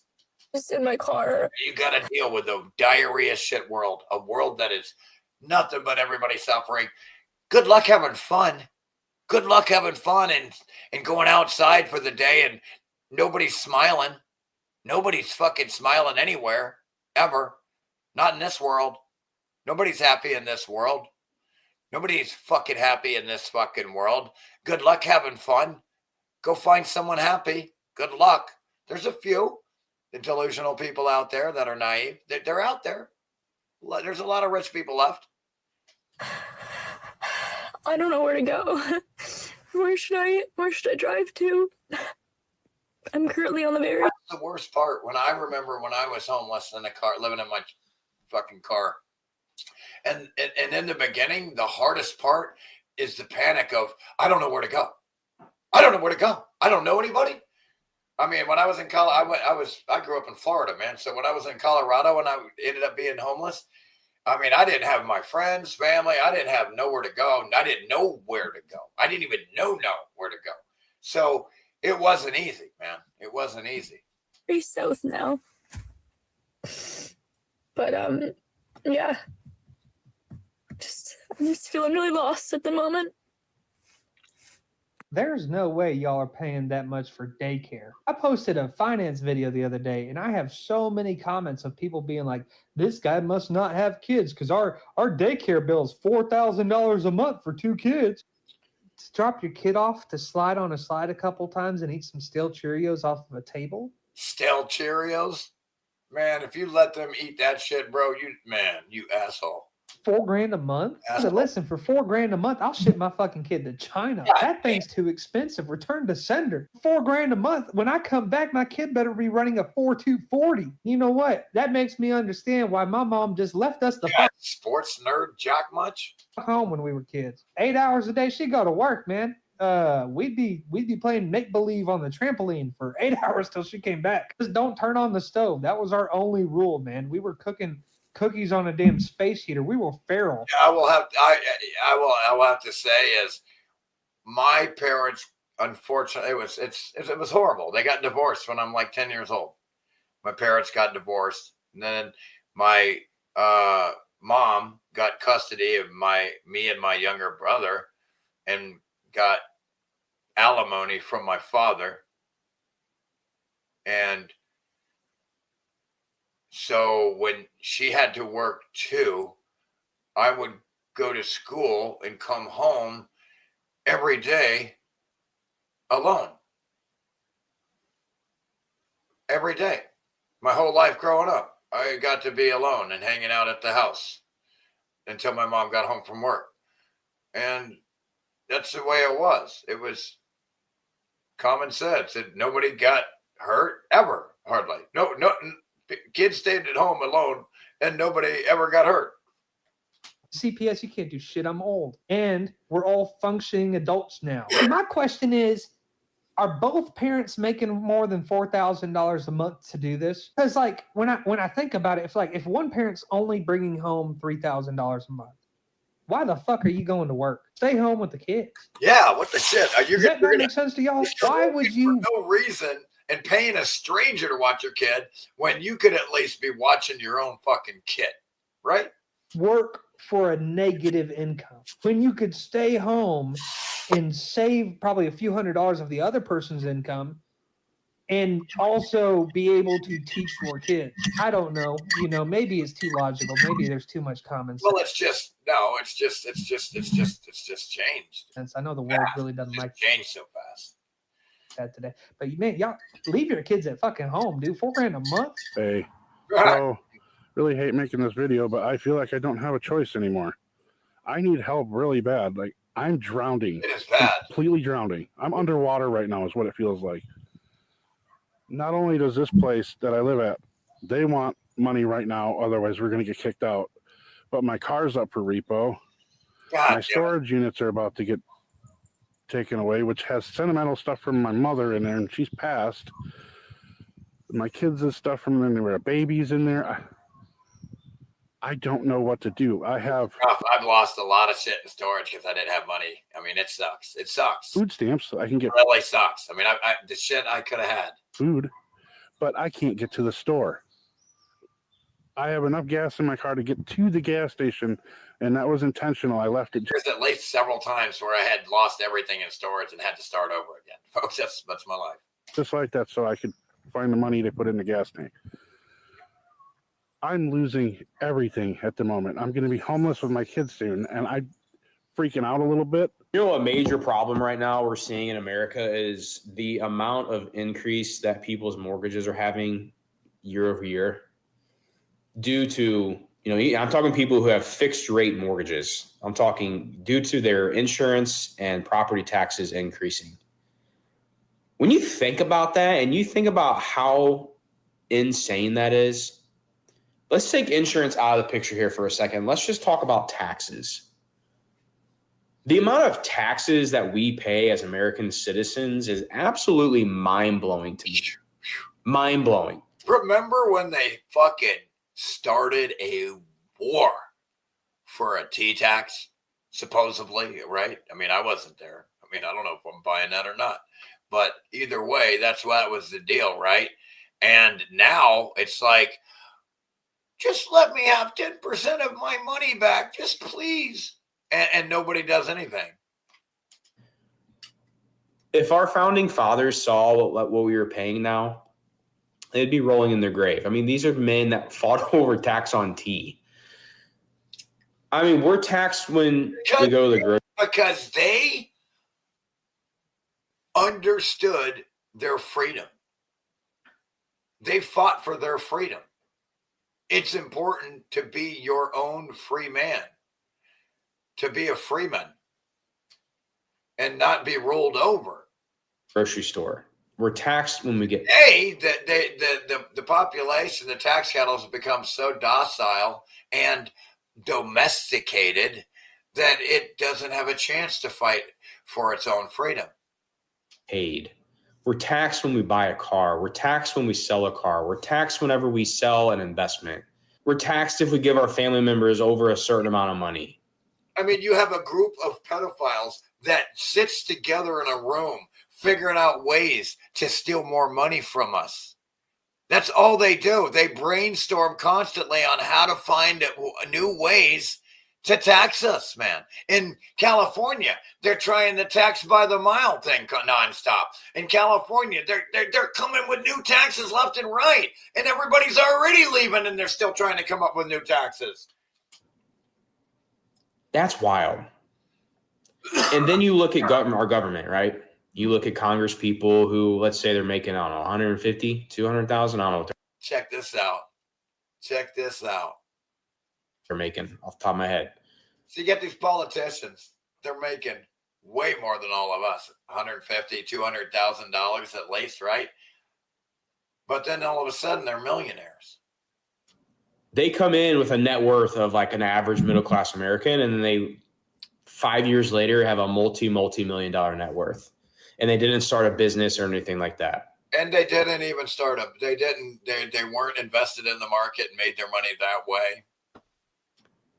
Make that make sense. Make it make sense. And then also think about this. I'm blabbering today right now, guys, but think about this. Yes, you have groups like AIPAC and these foreign lobbies and corporate lobbies that are greasing the wheels, that are bribing you, the politicians. Just here, have millions of dollars from Israel, AIPAC. This Epstein bullshit. And then also think about this. I'm blabbering today right now, guys, but think about this Epstein bullshit. Oh, no, you're not. Think about like the billionaires that were associated with all this that's going on. And then think about all the men and women that are in prison right now because of marijuana. And they're just laughing. You're in for what you wanted to put in your own body, a plant. That's actually a medicine. It's good for you. It's required. It's the only plant in the world that your vessel has a symbiotic relationship with. your body has a cannabinoidal system requiring cannabis, and you're so dumb you don't even know it. That's why they make it illegal. And all these other billionaires, nothing's even being talked about. All the men with all this that's going on. And then think about all the men and women that are in prison right now because of marijuana. Cannabis. And all these other billionaires, nothing's even being talked about. Yeah, we got people that are stuck in jail and prison for years because of a plant that was grown from the ground and is now legal. Make that make sense. And then I feel like our country is more divided than ever, which I hate to see that. Because really, when you think about it, we're all kind of in this together. Yes, I know everyone. Again, how did they get away with just dividing everybody into two categories when that's insane. Nobody is either black or white on any issue. So to just divide the entire country into blue or red is a criminal sin and is blasphemy to begin with. It's completely irrational and illogical and unreasonable to do so, ever. So what the fuck? Everyone has their difference of opinions. You're not supposed to. Here, instead of one person telling everybody what to do, why don't everybody just go do what you want to do, and that one person can go fuck themselves? But when you really look at the corruption, I think all of us somehow, way or another, I don't know. It's just a weird time we live in right now. Corruption. They just allow a bunch of pedophiles to rape kids, and they don't do shit about it. And that's the world they deserve to live in if they let that happen. And like I think about it, I'm a 34-year-old man. You're a baby. And like, I want to be like, oh, you know, there's going to be a change in the future. Something's going to happen. But then the more you look at it and you're just like, no, I don't know what will change. Unless somebody from our generation, like, just can truly stand up but like, then you got all these hoops you got to jump through once you even get to like government and all the politics. Like, how do you even unwind? Yeah, dude. You all that. It's crazy. The system shouldn't exist, and they just can't see it. Tax thing is what and the Epstein stuff, all that shit just blows my mind. I don't know. I think everyone could agree. I'm fucking exhausted. I'm exhausted from watching all this shit unfold every day on the news. The Pam Bondi hearing, Trump trying to pretend like everything is normal and just business as usual, talking about the Dow Jones and interest rates, and I've never in my life been so tired. I couldn't stand Biden. I really didn't like that man, but I've never had him break me in every way, shape, and form. I wake up every morning and I feel good, and then the minute I realize what's going on with our country, it's like a pit in the bottom of my stomach that I just can't remove. And I don't know how to stop feeling this way. I don't know how to feel good. Damn, God. And it's not just me. I think it's everybody. I just don't feel at peace, and I don't know what to do about it. How do we stop feeling this way? How do we even get here? I just feel spiritually broken. And I wish there was a way to snap out of it, because I don't like how this feels anymore. I just feel like we can't trust anybody. We have a government we can't believe in. I don't wake up and feel proud. It's just not a good look, and it's not a good feeling anymore. I don't know. Again, you have a group of thugs that are ruling over you. That's what government is. It's just a gang. You have a gang that rules over you. It's a group of people that are your rulers. That's what government is. It's a group of rulers that dominate and rule over you. Excuse me. They all legitimize it because the TV, their whole entire lives, has pounded in their heads that You have to agree to this when you don't. You have to agree to this when you don't. But the cost of You family have to submit and let me rule over you, but you don't. vacations now, it is unattainable. It is insane. Some bitch is gonna cry because vacations are up. Are you fucking kidding me? Man, at least you get to go on a vacation. You're fucking crying about a It's mind-boggling. Man, I can't. It's like, man, don't you all when you vacation? Man, these things are getting expensive. Like, what the fuck? She's like disconnected to reality, bro. Like, you're going on vacation. Like, we're trying to eat today. You assholes have no idea how hard it is to get by in this fucking prison. These fucking people.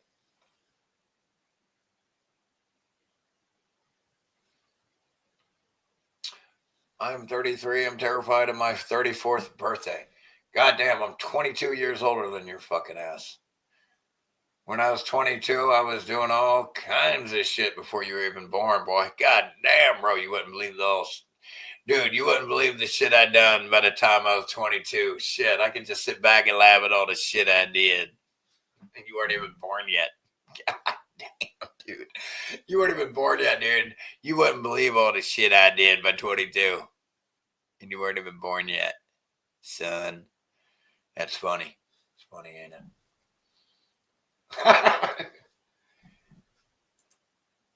Your skin is clean and you look 35 max, by the way. Thank you. But please be patient with me because you ain't seen nothing yet. You're going to shit. You're going to fucking shit when my nose comes in and my teeth grow back and I can see again. I don't think it's going to fix that ear, though.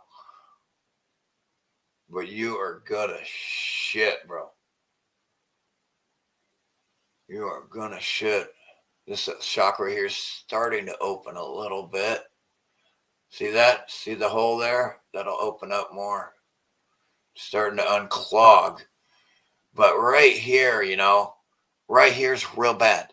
It's clogged right here underneath my nose. You can feel it. And it puts a crease from my nose all the way. Oh, sorry. It puts a crease from my nose all the way down to my chin. But this one doesn't go all the way down to my chin anymore. Oops.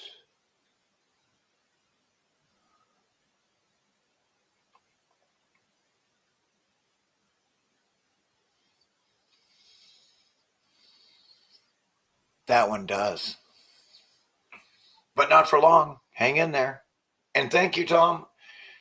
You're very kind to say that shit like that. Where'd it goddamn go? Where'd that comment go? Did you erase that good comment? How dare you? It was such a good comment. I can't find it. Anyway. Oh, yeah, there it is. That's good. Dude, but it's not. My skin looks like shit right now because of it's still got a heel and you can see the weird clogging. I don't know what it is. My freckles are part of it's going to be way cleaner. Right now, it's just you got to hang in there. It's like when you want to make an omelet, you got to break a few eggs. Rome wasn't built in a day.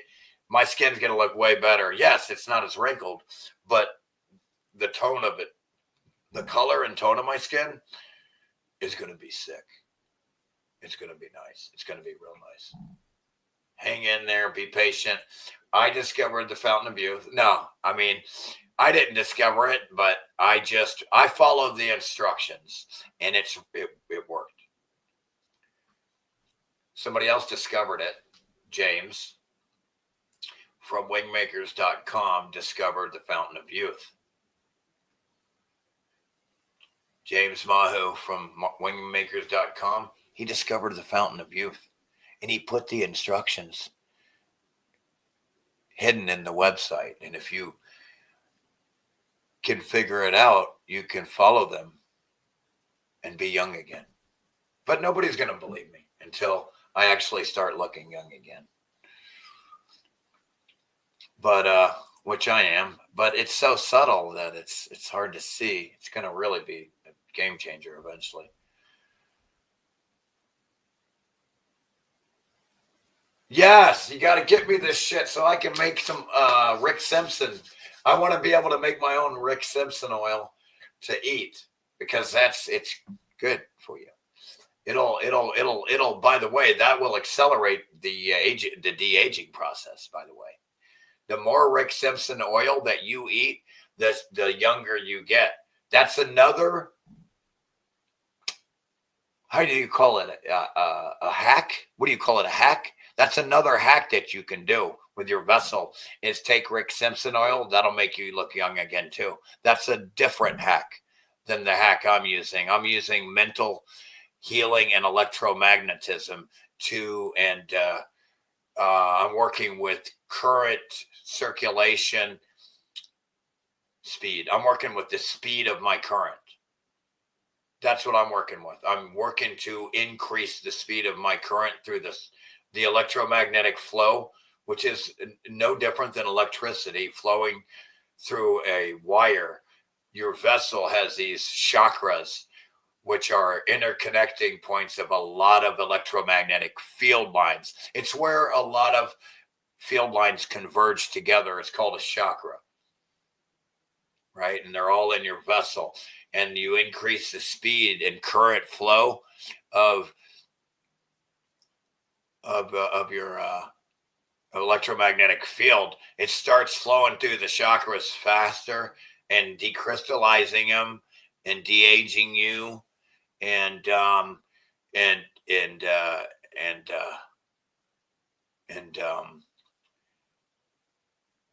it's crazy. It's working. It's great. It works. It works. Look at me. Look at me. I know I look real ugly and rough in the face still, but you got to look at my neck and shit like that, dude. My jawline, how it's getting it. Like my other parts of my body, it's like really healed up. Like I used to have these veins sticking out, you know, and geez, it's rough. On my leg, this huge vein, and dude, it started spitting out this shit, and now the whole vein's gone. It's not protruding, sticking up, you know, like when you work out, you get these big veins, right? These, you know how you work out and you get these veins, they get big. Well, mine are going away, not because I'm not working out or moving around, but because they're not clogged anymore. Right? That's crazy, right? It's clearly working. For me, it's working. And I don't know if y'all can tell, but my hair used to be a lot whiter when it was way redder than this. It used to be a lot redder than this too, but at least it's not getting as white anymore. It stopped turning so white. Remember how it was turning white real fast there? Now it's stopped. It has stopped. The hair color has stopped going white, and it's a little redder now. It really is. Tom thinks it can see it.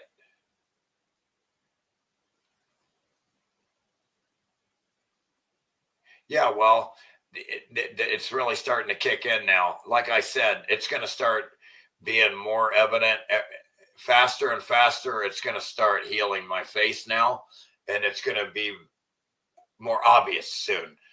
Right now, it's not so easy to see if I'm de-aging or not, but it's going to be really obvious game changer once it takes these lines out and my nose goes in. It's going to be insane. That's these two game changers. It's already got this one is already healed, not even coming all as much. It's still a little bit, yeah, it's still rough, but it's not as much as it used to be. It's pulling in. It's sucking up under my jawline now. It's starting to, oh, it's clogged right here. Yeah, it's starting to pull in though. Around the jawline. You see these field lines are clogged here. Anyway, it's about time to go. Love you guys. Appreciate you. Thanks for coming. Please donate. I need the help, all the help I can get. I might even have to do a live stream Friday to try to ask for more donations. I want to get my goddamn Suburban running, man. I want to get my sport utility vehicle running again so I can go to the store and get food instead of this Amazon bullshit, man. That's not real food, man. Walking up to the mailbox, getting food from Amazon is not survival, folks. This is bullshit. Thanks, Robin. Love you, Tom. All of you.